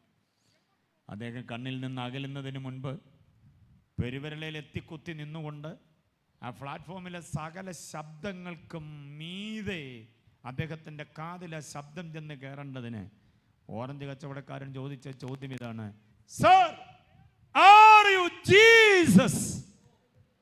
സാറേ, നിങ്ങളാണോ യേശു? നിങ്ങളാണോ യേശു? നിങ്ങൾ ആരാന്നൊന്ന് പറ. ഒന്നും മിണ്ടാതിരുന്നപ്പോൾ ഇദ്ദേഹം ചോദിക്കുക, നിങ്ങളാണോ യേശു? യേശുവിനെ കൊണ്ട് മാത്രമേ ഇത് ചെയ്യാൻ പറ്റൂ. ഈ പ്ലാറ്റ്ഫോമിൽ ഒത്തിരി പേരുണ്ടായിരുന്നു, അവരാരും ഇത് ചെയ്തില്ല, എന്നെ സഹായിച്ചില്ല, എന്നെ ഒന്ന് എഴുന്നേൽപ്പിച്ചില്ല, നിങ്ങൾ മാത്രം അത് ചെയ്തു. എനിക്ക് തോന്നുന്നു നിങ്ങളാണ് യേശു. Are you Jesus? എത്ര പേർക്ക് മനസ്സിലായി ഇന്ന് രാത്രിയിൽ നമ്മൾ യേശുവാണോ എന്ന സമൂഹത്തിന് സംശയമുണ്ടാകണം. അതാണ് ക്രിസ്ത്യ ജീവിതത്തിൻ്റെ ആത്യന്തിക ലക്ഷ്യം. നമ്മുടെ പ്രവർത്തികളിലൂടെ, നമ്മുടെ സഹനങ്ങളിലൂടെ, നമ്മുടെ ത്യാഗങ്ങളിലൂടെ, നമ്മുടെ കൊടുക്കൽ വാങ്ങലിലൂടെ, നമ്മുടെ ഇടപാടുകളിലൂടെ, നമ്മുടെ നിലപാടുകളിലൂടെ നമ്മുടെ സാമ്പത്തിക വിനിമയത്തിലൂടെ, നമ്മുടെ ദാമ്പത്യ ജീവിതത്തിലൂടെ, നമ്മുടെ സാമൂഹ്യ ജീവിതത്തിലൂടെ, നമ്മുടെ സഭാ ജീവിതത്തിലൂടെ, നമ്മുടെ ഏകാന്തതയിലൂടെ, നമ്മുടെ അടച്ച മുറിയിലും തുറന്ന മുറിയിലും എവിടെയായാലും യേശുവിനെ വെളിപ്പെടുത്താൻ കഴിയണം. അതാണ് അവിടെ വാക്യം ശ്രദ്ധിച്ച്, ഞാൻ ഒന്നിനും ലജ്ജിച്ചു പോകാതെ പൂർണ്ണ ധൈര്യം കൊണ്ട് ക്രിസ്തുവിന്റെ ശരീരത്തിൽ ജീവനാലാകട്ടെ മരണത്താലാകട്ടെ എന്ന് പറഞ്ഞാൽ, ഞാൻ മരിച്ചാലും ജീവിച്ചാലും എനിക്ക് ആരെ വെളിപ്പെടുത്തണം? കമോൺ, ഞാൻ മരിച്ചാലും ജീവിച്ചാലും എനിക്ക് ആരെ വെളിപ്പെടുത്തണം? യേശുവിനെ വെളിപ്പെടുത്തണം. അതിപ്പോഴും എന്ന പോലെ എപ്പോഴും. ഇപ്പോഴും എന്ന പോലെ എപ്പോഴും എന്ന് പറഞ്ഞാൽ, ചർച്ചിനകത്ത് ഇപ്പോൾ ഇരിക്കുമ്പോൾ നമ്മൾ യേശുവിനെ പോലൊക്കെ ഇരിക്കുക. ഈ ആശീർവാദം കഴിഞ്ഞ് ഇടവഴിയിലൂടെ വീട്ടിലൂടെ നടന്നു പോകുന്ന വഴിക്ക് നമ്മൾ ആര് തന്നെ ആയിരിക്കണം? യേശു തന്നെ ആയിരിക്കണം. ഞായറാഴ്ച സഭായോഗത്തിന് വരുമ്പോൾ യേശു തന്നെ ഒരുങ്ങി വരുന്നേ. ചുരിദാറിട്ട ഒരു യേശു, മുണ്ടും ഷർട്ട് വിട്ട ഒരു യേശു, ജുബ്ബായും ഷർട്ട് വിട്ട ഒരു യേശു, നിക്കറും ഉടുപ്പ് വിട്ട ഒരു യേശു, 3/4 ഇട്ടുകൊണ്ട് വരുന്ന ഒരു യേശു. കുഴപ്പമില്ല, അതൊക്കെ നല്ല കാര്യമാണ്. ആരാധനയ്ക്ക് വരുമ്പോഴും യേശുവുമായിട്ടാണ് നമ്മൾ വരിക. യേശുവിനെ പോലെയാണ് വരിക. ആരാധന കഴിഞ്ഞ് വീട്ടിൽ ചെല്ലുമ്പോൾ തിങ്കൾ, ചൊവ്വ, ബുധൻ, വ്യാഴം, വെള്ളി, ശനി വ്യാപാരങ്ങളിലും യേശു തന്നെ ആകണം നമ്മൾ. ആലയത്തിൽ വരുമ്പോൾ മാത്രമല്ല, പള്ളിക്കൂടത്തിൽ ചെല്ലുമ്പോഴും, കോളേജിൽ ചെല്ലുമ്പോഴും, ബിസിനസ്സിന് ചെല്ലുമ്പോഴും, വിദ്യാഭ്യാസത്തിന് ചെല്ലുമ്പോഴും, ഇടവഴിയിലും പെരുവഴിയിലും എല്ലാം ആൻറ്റി അടുക്കളയ്ക്കകത്തും അങ്ങനെ ജോലി സ്ഥലത്തും നീ പണിയുന്ന ഇടങ്ങളിലും പണിസ്ഥലങ്ങളിലും എല്ലാം യേശു തന്നെയാകണം. വേദിയിൽ മാത്രമല്ല, പ്രൈസ് ആൻഡ് വർഷിപ്പിൽ മാത്രമല്ല, എല്ലായിടങ്ങളിലും യേശു തന്നെ. യേശുവിനെ എനിക്ക് വെളിപ്പെടുത്താൻ കഴിയണം. അതാണ് ക്രിസ്ത്യ ജീവിതത്തിന്റെ ആത്യന്തിക ലക്ഷ്യം. ബോധ്യമായവർ കർത്താവിനെ സ്തുതിച്ചാട്ടെ. ഇപ്പോഴും എന്ന പോലെ എപ്പോഴും മഹിമപ്പെടുകയുള്ളൂ എന്ന് പ്രതീക്ഷിക്കുകയും. സഭയുടെ കൺവെൻഷൻ ആയതുകൊണ്ട് ഒരു കാര്യം കൂടെ ഞാൻ എടുത്തു പറയുന്ന അധികപ്പറ്റാകത്തില്ലെന്ന് തോന്നുന്നു. എവിടെയും യേശുവിനെ വെളിപ്പെടുത്തണം. സഭായോഗത്തിന് വരുമ്പോഴും കമ്മിറ്റിക്ക് വരുമ്പോഴും യേശുവിനെ വെളിപ്പെടുത്തണം. മനസ്സിലാകുന്നുണ്ടോ? പല ഭക്തന്മാർക്ക് യേശുവിനെ വെളിപ്പെടുത്താൻ പറ്റുന്നുണ്ട്, പക്ഷേ കമ്മിറ്റി വരുമ്പോൾ യേശുവല്ല വെളിപ്പെടുന്നത്, വേറെ ആരാണ്ടൊക്കെയാണ് വെളിപ്പെടുന്നത്. ഈ സഭയുടെ കാര്യമല്ല പറയാം, പൊതുവെയുള്ള കമ്മിറ്റിയൊക്കെ നോക്കിയാൽ സഭയുടെ കമ്മിറ്റി ഇരിക്കാൻ കൊടുത്ത കസേര എടുത്ത് തല്ലാൻ നിൽക്കുക. കമ്മിറ്റി വന്നപ്പോൾ പുല്ല് വിശുദ്ധൻ വിശ്വാസി അങ്ങനെ നിൽക്കുക, പാസ്റ്ററുടെ നേരെ കൈ ചുരുട്ടുക, അങ്ങനെയൊക്കെയുള്ള ചില കോലാഹലങ്ങളുടെ സഭയ്ക്കകത്തുണ്ട്. മനസ്സിലായില്ലേ? എവിടെയും നമ്മൾ ആരെ വെളിപ്പെടുത്തണം? യേശുവിനെ വെളിപ്പെടുത്തണം. നമ്മിലെ യേശുവിൻ്റെ ഭാവം മാറിപ്പോകല്ലേ. അതാണ് ക്രിസ്ത്യ ജീവിതത്തിൻ്റെ അൾട്ടിമേറ്റ് പർപ്പസ്. ബോധ്യമായവർക്കായി ദൈവത്തെ സ്തുതിക്കുന്നു. ഇനി രണ്ടാമത്തേത് ക്രിസ്ത്യ ജീവിതത്തിൻ്റെ ആത്യന്തിക മാതൃകയാണ്. 2:5 വാക്യം വായിച്ച്, 2-ാം അധ്യായം. ക്രിസ്തുയേശുവിലുള്ള ഭാവം തന്നെ നിങ്ങളിലും ഉണ്ടായിരിക്കട്ടെ. ഭാവം. ഇംഗ്ലീഷ് ബൈബിളിലെ വാക്യമാണ് ഏറ്റവും നല്ലത്. The same attitude which was in Christ Jesus. The same attitude എന്ന് പറഞ്ഞാൽ ക്രിസ്തുയേശുവിലുള്ള അതേ ഭാവം തന്നെ. അതേ ഭാവം. ക്രിസ്തുവിൻ്റെ ഭാവം എന്തായിരുന്നു? ക്രിസ്തുവിൻ്റെ നിലപാടെന്താ? ഭാവം എന്ന് മലയാളത്തിൽ പറയുമ്പോൾ ദ ആറ്റിറ്റ്യൂഡാണ്. മനോഭാവം എന്ന് തന്നെ എടുത്തു പറയണം. യേശുവിന് പുരുഷന്മാരുള്ള മനോഭാവം എന്താ? യേശുവിന് സ്ത്രീകളുള്ള മനോഭാവം എന്താ? യേശുവിന് കുഞ്ഞുങ്ങളുള്ള മനോഭാവം എന്താ? യേശുവിന് അധികാരസ്ഥന്മാരുള്ള മനോഭാവം എന്താ? യേശുവിന് എളിയവരോടുള്ള മനോഭാവം എന്താ? യേശുവിന് വെറുക്കപ്പെട്ട സമൂഹം തള്ളിക്കളഞ്ഞവരുള്ള മനോഭാവം എന്താ? യേശുവിന് മത്സ്യബന്ധന തൊഴിലാളികളുള്ള മനോഭാവം എന്താ? യേശുവിന് സാധാരണ പണിക്കാരുള്ള മനോഭാവം എന്താ? ആരെയും യേശു പാർശ്വവൽക്കരിച്ചില്ല. യേശുവിന് എല്ലാവരും പ്രിയരായിരുന്നു. ജനം ചിന്നിയവരും കുഴഞ്ഞവരുമായി കണ്ടിട്ട് അവരോട് സഹതാപം തോന്നി യേശു. സ്തോത്രം. രാത്രി മുഴുവനും അധ്വാനിച്ചിട്ടും ഒന്നും കിട്ടിയില്ലെന്ന് വന്നിട്ട് വീട്ടിൽ കയറാൻ ജാള്യതയോടെ ഈ കടലിൽ മീൻ പിടിക്കാൻ പോയിട്ട് തിരിച്ച് പടക് വരുന്നത്, വല വരുന്നത്, തൊഴിലാളികൾ വരുന്നത് നോക്കി കണ്ണുന്നിട്ടിരിക്കുന്ന കുറേ തുറക്കാരുണ്ട്. അറിയാമോ? വള്ളം ഇങ്ങോട്ട് അടുക്കുമ്പോൾ എൻ്റെ മോൻ കൊണ്ടുപോയ വള്ളമാണെന്നും പറഞ്ഞ് തള്ള കുറേ വാരിക്കൊണ്ട് പോകും. പിന്നെ പെങ്ങന്മാർ വന്ന് വാരിക്കൊണ്ട് പോകും. പിന്നെ അമ്മാച്ചനും മച്ചാനും മച്ചമ്പി മൈനിയൊക്കെ ഉണ്ട്. അവരുടെ എല്ലാം വാരൽ കഴിഞ്ഞേ വിൽക്കാൻ പറ്റത്തുള്ളൂ. അങ്ങനെ സൗജന്യമായി വാരിക്കൊണ്ടു പോകാൻ ഒരു കുടുംബം മുഴുവനും വന്നിരിക്കുക. അവരുടെയൊക്കെ മുമ്പിൽ അവർ കാണാതെ വള്ളം എങ്ങനെ കൊണ്ട് അടുപ്പിക്കുമെന്ന് ഓർത്ത് പങ്കപ്പാട് പെട്ട് തുഴഞ്ഞുകൊണ്ട് വരുമ്പോഴാണ് ഒരു ചോദ്യം, കുഞ്ഞുങ്ങളെ കൂട്ടാൻ വല്ലതും ഉണ്ടോ?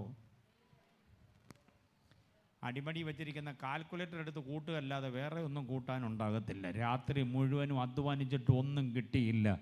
അങ്ങനെ നിരാശപ്പെട്ട് വരുന്നവരോടുള്ള യേശുവിൻ്റെ മനോഭാവം എന്തായിരുന്നു? വഴിയരികിൽ ഇരുന്ന് ഇരക്കുന്നവനോടുള്ള യേശുവിൻ്റെ മനോഭാവം എന്തായിരുന്നു? അങ്ങനെ യേശുവിൻ്റെ മനോഭാവത്തെ പറയാൻ തുടങ്ങിയെന്ന് രാത്രി മുഴുവനും പറയണം. ആ മനോഭാവങ്ങളെല്ലാം ഉദാത്തമായിരുന്നു. അതേപോലൊരു മനസ്സ് വേണം നമുക്ക് മറ്റുള്ളവരോട്, സഹജീവികളോട്, ബന്ധങ്ങളോട്, സ്വന്തങ്ങളോട്, അയൽവാസികളോട്, മറ്റുള്ളവരോട്, കുഞ്ഞുങ്ങളോട്, കുരുന്നുകളോടൊക്കെ അങ്ങനെ ഒരു മനോഭാവം സൂക്ഷിക്കാൻ നമുക്ക് കഴിയണം. അതെൻ്റെ ജാതിയല്ല, അതെൻ്റെ ഗോത്രമല്ല, എൻ്റെ കുലത്തിലെ അല്ല, എൻ്റെ കുടുംബത്തിലെ അല്ല, എൻ്റെ വീട്ടുകാരുടേതല്ല, ഞാനുമായി ബന്ധമില്ല, എൻ്റെ സഭയുടേതല്ല, എൻ്റെ സെൻട്രൽ ല്ല എൻ്റെ സെക്ഷൻ്റേതല്ല എന്ന് പറഞ്ഞ് അകറ്റിവിടാൻ നമുക്ക് പറ്റില്ല. ചേർത്ത് നിർത്തിയേ പറ്റൂ, കൂട്ടിരിപ്പുകാരായേ പറ്റൂ, വിളമ്പിയേ പറ്റൂ, അവരെ ഉടുപ്പിച്ചേ പറ്റൂ, അവരുടെ കൂടെ ഇരുന്നേ പറ്റൂ. അതാ യേശുവിൻ്റെ മനോഭാവം. ആരുമായിട്ടും ഒരു നിഗൂഢ മനോഭാവമില്ല, എല്ലാവരുമായി സുതാര്യ മനോഭാവമായിരുന്നു. അപ്പോൾ യേശുവിനെ നോക്കി അങ്ങ് ജീവിക്കണം. യേശുവിൻ്റെ മനോഭാവത്തെ എന്തോ ചെയ്യണം? അനുകരിക്കാൻ കഴിയണം. എത്ര പേർക്ക് ബോധ്യമാകുന്നുണ്ട് ഞാൻ പറഞ്ഞു? യേശുവിനെ പോലെ ആകുക എന്നുള്ളതാണ് 2:5. അത്രേ ഉള്ളൂ. ലളിതമായി പറഞ്ഞാൽ നമ്മൾ ആരെ പോലെ ആകുക? യേശുവിനെ പോലെ ആകുമ്പോൾ പത്രാസൊന്നും വില പോകത്തില്ല. യേശുവിനെ പോലെ ആകുമ്പോൾ നമുക്ക് ചുമ്മാ ഗമയെടുക്കാനും പറ്റില്ല, താൻപോരുമ എടുക്കാൻ പറ്റത്തില്ല, തലക്കനം എടുക്കാൻ പറ്റത്തില്ല. സൗമ്യതയും ശാന്തതയും ശാലീനതയുമായി പോകാനേ പറ്റത്തുള്ളൂ യേശുവെ പോലെ. കുറിക്കുന്നവർ പടപടപടപടാന്ന് കുറിക്കാമെങ്കിൽ 2, 3, 4, 5 വാക്യങ്ങൾ ഞാൻ തരാം ഈ പോലെ പോലെ എന്നുള്ളതിന്. ഇനി പറയുന്ന വാക്യങ്ങളിലെല്ലാം പോലെ പോലെ എന്നുണ്ട്. ക്ലാസ് ആയതുകൊണ്ട്, പഠനമായതുകൊണ്ട് വാക്യങ്ങൾ ഉപകാരമാകും. പെട്ടെന്ന് കുറിച്ചോണം. യേശുവെ പോലെ ആകണമെങ്കിൽ യേശു അനുസരിച്ച പോലെ അനുസരിക്കണം. യോഹന്നാൻ 15:10 വാക്യമാണ്. ഞാൻ അവൻ്റെ കൽപ്പനകളെ അനുസരിച്ചവൻ്റെ സ്നേഹത്തിൽ വസിക്കുന്നത് പോലെ. കണ്ടോ, പോലെയുണ്ട് അവിടെ. വചനം അനുസരിക്കുന്നതിൽ ആരെ പോലെ വേണം? യേശുവെ പോലെ. 15:10. അടുത്തത് സ്നേഹം യേശു സ്നേഹിച്ച പോലെയാണ്. മറ്റുള്ളവരെ സ്നേഹിക്കുന്നത് ആരെ പോലെ സ്നേഹിക്കണം? ഞാൻ നിങ്ങളെ സ്നേഹിച്ചതുപോലെ നിങ്ങൾ പരസ്പരം എന്തോ ചെയ്യണം? Love one another. ഞാൻ സ്നേഹിച്ച പോലെ. കണ്ടോ, ആ പോലെ എന്നുള്ളത് മറക്കരുത്. അത് 15:12 വാക്യമാണ്. യോഹന്നാൻ 15:12. അടുത്തത് ചെയ്യുന്നതെല്ലാം യേശു ചെയ്ത പോലെ ചെയ്യണം. അത് 13:15 വാക്യമാണ്. യോഹന്നാൻ 13:15. ഞാൻ ചെയ്തതുപോലെ നിങ്ങളും ചെയ്യേണ്ടതിന് ഞാൻ നിങ്ങൾക്ക് എന്തോ ചെയ്തിരിക്കുന്നു? ദൃഷ്ടാന്തം തന്നിരിക്കുന്നു. കണ്ട വാക്യം 13:15 വാക്യം. യേശു ചെയ്തതുപോലെ. ഞാൻ ഈ പറയുന്ന വാക്യങ്ങളിലൊക്കെ പോലെ പോലെ പോലെ ഉണ്ട്. അടുത്തത് ക്ഷമിക്കുന്ന കാര്യത്തിലും യേശുവെ പോലെ. കർത്താവ് നിങ്ങളോട് ക്ഷമിച്ചതുപോലെ നിങ്ങളും എന്തോ ചെയ്യണം?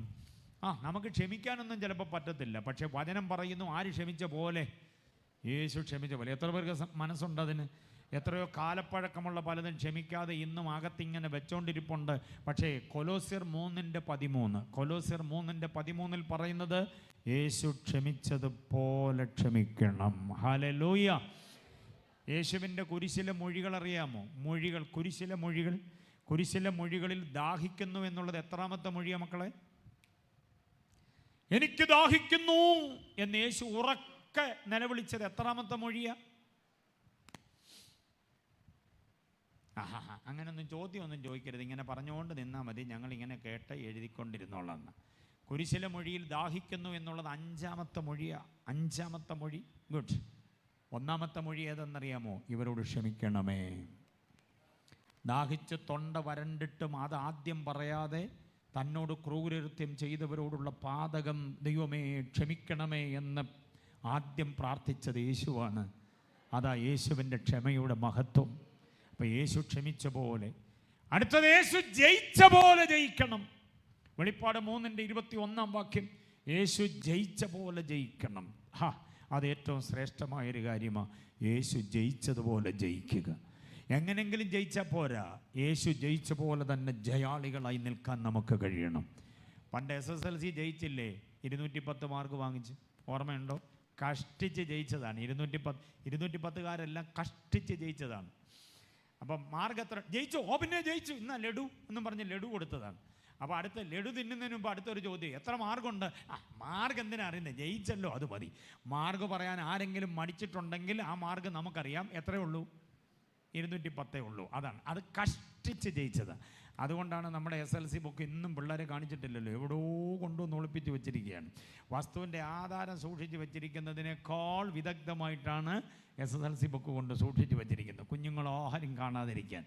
ഇത് 210 മാർക്ക് വാങ്ങിച്ച് ജയിച്ചവർ കഷ്ടിച്ച് ജയം പ്രാപിച്ചവരാ. അങ്ങനെ കഷ്ടിച്ച് ജയിച്ചാൽ പോരാ, യേശു പറയുന്നു ഞാൻ ജയിച്ച പോലെ ജയിക്കണം.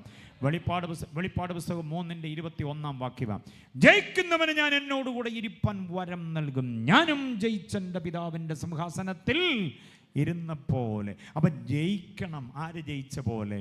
അപ്പം ഇതാണ് യേശുവെ പോലെയാകുക. അതാണ് the pattern of Christian life എന്ന് പറയുന്നത്. യേശുവിനെ പോലെയാകണം. ആഗ്രഹിക്കുന്നവരും മനസ്സിലായവരും കർത്താവിനെ സ്തുതിച്ചാട്ടെ. ഓക്കെ, അടുത്ത 2 ചിന്തകളുടെ വേഗം പറയാം. മൂന്നാമത്തേതെന്ന് പറയുന്നത് ദ ഹോപ്പ് ഓഫ് ക്രിസ്ത്യൻ ലൈഫാണ്. ക്രിസ്ത്യ ജീവിതത്തിൻ്റെ ആത്യന്തിക പ്രത്യാശ എന്താ? ക്രിസ്ത്യ ജീവിതത്തിൻ്റെ പ്രതീക്ഷ എന്താ? ഇവിടെ തന്നെ ഇങ്ങനെ നിർമ്മിച്ച നിർമ്മാണ പ്രക്രിയകളും ആരാധനകളും ക്യാമ്പും സെമിനാറും കൺവെൻഷനും ക്ലാസ്സും ഉപവാസ പ്രാർത്ഥനയും ഒക്കെ ആയിട്ട് ഇങ്ങനെ പോകണമെന്നാണോ? അല്ല, ഇതിൻ്റെ എല്ലാം പിന്നിലൊരു ആത്യന്തിക ലക്ഷ്യമുണ്ട്. സ്വർഗത്തിൽ നിന്ന് അവൻ ഇറങ്ങി വരും. ഇറങ്ങി വരുന്ന എന്നെ അവൻ ചേർത്ത് കൊണ്ടുപോകും. കർത്താവിനോടുകൂടെ ഇമ്പങ്ങളുടെ തീരത്ത്, ദ്രവത്വമില്ലാത്തൊരിടത്തേക്ക്, അക്ഷയമായൊരു സ്ഥലത്തേക്ക്, വിണ്മയമായൊരിടത്തേക്ക്, ഒരിക്കലും രോഗമോ ദുഃഖമോ ക്ഷീണമോ അലട്ടാത്ത ഒരിടത്തേക്ക് കർത്താവിനെ കൊണ്ടുപോകും. അതാണ് നമ്മുടെ ഏറ്റവും വലിയ പ്രത്യാശ.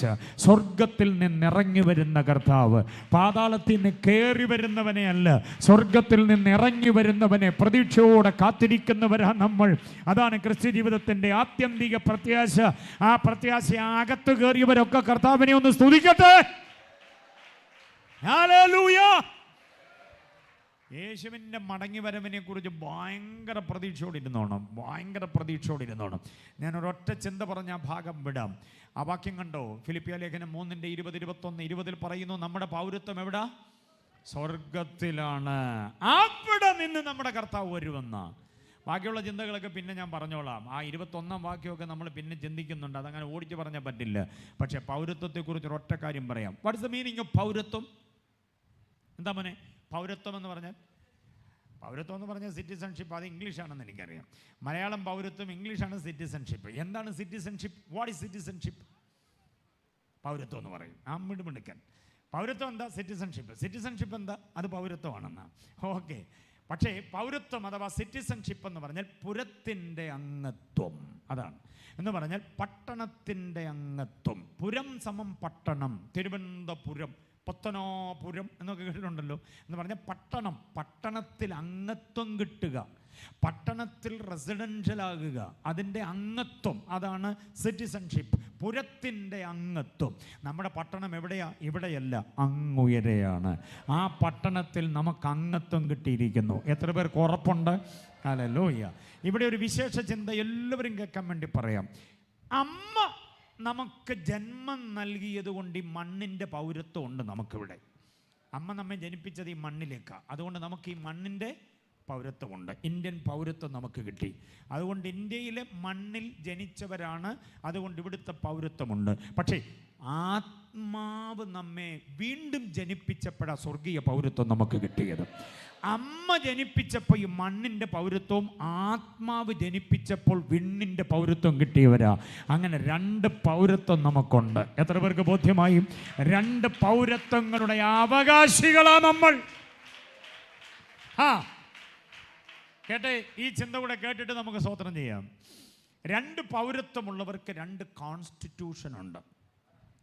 ഈ മണ്ണിൻ്റെ പൗരത്വം നമുക്കുള്ളത് കൊണ്ട് രാജ്യത്തിൻ്റെ ഭരണഘടന അനുസരിച്ചേ പറ്റുള്ളൂ. അപ്പോൾ തന്നെ സ്വർഗീയ പൗരത്വം നമുക്കുള്ളത് കൊണ്ട് സ്വർഗീയ ഭരണഘടന, അതാണ് വിശുദ്ധ ബൈബിൾ. ഇത് നമ്മൾ അനുസരിച്ചേ പറ്റൂ. അപ്പോൾ 2 പൗരത്വമുള്ളവർക്ക് എത്ര ഭരണഘടനയുണ്ട്? 2 ഭരണഘടന. ഇത് 2ഉം ഒരേപോലെ അനുസരിക്കുന്നവരാണ് യഥാർത്ഥ പൗരന്മാർ. ഉത്തമ പൗരത്വം എന്ന് പറയുന്നത് അതാണ്. ആത്മീകനാണെന്ന് പറയും, ഈ രാജ്യത്തിൻ്റെ നിയമങ്ങൾ ലംഘിക്കുകയും ചെയ്യരുത്. ഈ രാജ്യത്തിൻ്റെ നിയമങ്ങൾ പാലിക്കുമ്പം ഈ ദൈവരാജ്യത്തിൻ്റെ നിയമങ്ങൾ ലംഘിക്കരുത്. ഈ 2 നിയമങ്ങളുടെ സമുജ്വലമായി സമുന്നയിപ്പിച്ചുകൊണ്ട്, സമഞ്ജസമായി സമ്മേളിപ്പിച്ചുകൊണ്ട് അതിനെ അനുസരിക്കുമ്പോഴാണ് ഉത്തമ പൗരനായി മാറുന്നത്. അതിനൊരു ഉദാഹരണം, ഒരു ചിന്ത പറയാം. ദാനിയേലിനെ സിംഹക്കുഴിയിലേക്ക് എടുത്തെറിഞ്ഞു. രാത്രി സിംഹങ്ങൾ കടിച്ചു കീറി തിന്നു കാണും എന്ന ചിന്തയോടെ രാജാവിന് ഉറക്കം വന്നില്ല. ഇരുട്ടുള്ളപ്പോൾ തന്നെ രാജാവ് വന്ന് സിംഹക്കുഴിയുടെ അരികിൽ വന്നു. എന്നിട്ട് ദാനിയേലേന്ന് വിളിച്ച് ദാനിയേലിനോട് സംസാരിക്കാനുള്ള കാരണം, തിന്നു കാണുമെന്ന വിചാരത്തോടെ വരുമ്പോഴും ദാനിയേലേന്ന് വിളിക്കാനുള്ള കാരണം എന്താണെന്നറിയാമോ? സിംഹക്കുഴിയിൽ വന്നപ്പോൾ അതിരാവിലെ ഈ സിംഹങ്ങളുടെ ഇടയിലിരുന്ന് ദാനിയേൽ പ്രാർത്ഥിക്കുന്നത് രാജാവ് കേട്ട് കാണും. പ്രാർത്ഥനാ ശബ്ദം കേട്ടപ്പോഴാണ് ചോദിക്കുന്നത്, ദാനിയേലേ, നീ സേവിച്ച് നിൽക്കുന്ന നിന്റെ ദൈവം നിന്നെ വിടുവിപ്പാൻ പ്രാപ്തനായോ? അപ്പൊ സിംഹക്കുഴി കിടന്നുകൊണ്ട് ഉറക്കച്ചടവിൻ്റെ വാചകത്തിലൊന്നുമല്ല പറയുന്നത്. വ്യക്തമായി, സ്പഷ്ടമായി, സ്ഫുടമായി ദാനിയേൽ പറയുന്ന വാചകം നിങ്ങൾ ശ്രദ്ധിച്ചോണം. മഹാരാജാവേ, അങ്ങ് നീണാൾ വാഴട്ടെ. തലേ രാത്രി സിംഹക്കുഴിയിലേക്ക് എടുത്തു കളഞ്ഞ രാജാവിന് അനുഗ്രഹാശീർവാദങ്ങൾ ദാനിയേൽ പകരുക. നമ്മളായിരുന്നു എന്നാ പറഞ്ഞേനെന്ന് പറ. ഇന്നലെ സിംഹക്കുഴി കൊണ്ട് തള്ളിയ പുള്ളി ഇന്ന് രാവിലെ സുഖം അന്വേഷിക്കാൻ വന്നാൽ നമ്മൾ എന്നാ പറയും? പൂര കരു. അല്ലാതെ ഇപ്പം എന്താ പറയാനാ? നമ്മൾ എന്നാ പറയുമെന്നുള്ളത് filling the blanks with suitable words. നമ്മൾ എന്നാ പറയും? മലയാളികളല്ലേ, നമ്മൾ എന്തെങ്കിലുമൊക്കെ പറയാതിരിക്കാൻ സാധ്യതയില്ല. പക്ഷേ ആത്മീകനായ ദാനിയേൽ പറയുകയാണ്, മഹാരാജാവേ, അങ്ങ് നീണാൾ വാഴട്ടെ. ഇനി അടുത്ത 2 വാചകം ശ്രദ്ധിച്ചോണം. സിംഹങ്ങൾ എനിക്ക് കേടുവരുത്താതിരിക്കേണ്ടതിന് ദൈവം കഴിഞ്ഞ രാത്രിയിൽ തൻ്റെ ദൂതന്മാരെ അയച്ചു. അവയുടെ വായ് അടച്ചു കളഞ്ഞു. അതിൻ്റെ കാരണം ദാനിയേൽ പറയുന്നു, ഞാൻ എൻ്റെ ദൈവത്തിന് മുൻപാകെ കുറ്റമില്ലാത്തവൻ എന്ന് പറഞ്ഞാൽ എൻ്റെ ദൈവത്തിൻ്റെ കോൺസ്റ്റിറ്റ്യൂഷൻ കൃത്യമായി ഞാൻ അനുസരിക്കുന്നവനാണ്. അടുത്ത വാചകം, രാജാവേ, തിരുമുൻപാകെ ഞാനൊരു ദോഷവും ചെയ്തിട്ടില്ല എന്ന് പറഞ്ഞാൽ രാജകീയ നിയമങ്ങളും ഞാൻ ലംഘിച്ചിട്ടില്ല. എൻ്റെ ദൈവത്തിൻ്റെ കോൺസ്റ്റിറ്റ്യൂഷനും രാജാവിൻ്റെ കോൺസ്റ്റിറ്റ്യൂഷനും ഒന്നും ലംഘിക്കാതെ ഉത്തമ പൗരനായി ജീവിച്ചാൽ എൻ്റെ നേരെ ഉയരുന്ന സകല വായുകളെയും അടയ്ക്കാൻ ദൈവം തൻ്റെ ദൂതനെ ഏർപ്പാടാക്കിയിട്ടുണ്ട്. ഉത്തമ പൗരനായി ജീവിച്ചാൽ മതി, ഉത്തമ വ്യക്തിയായി ജീവിച്ചാൽ മതി.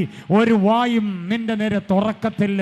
തുറന്ന ഒരു വായും നിന്റെ നേരെ ഒന്നും പ്രയോഗിക്കത്തില്ല. നിന്നെ വിടിവിപ്പാൻ കഴിയുന്ന ഒരു ദൈവം ഉയരത്തിലുണ്ട്. വിശ്വസിക്കുന്നവർ കർത്താവിനെ സ്തുതിക്കട്ടെ.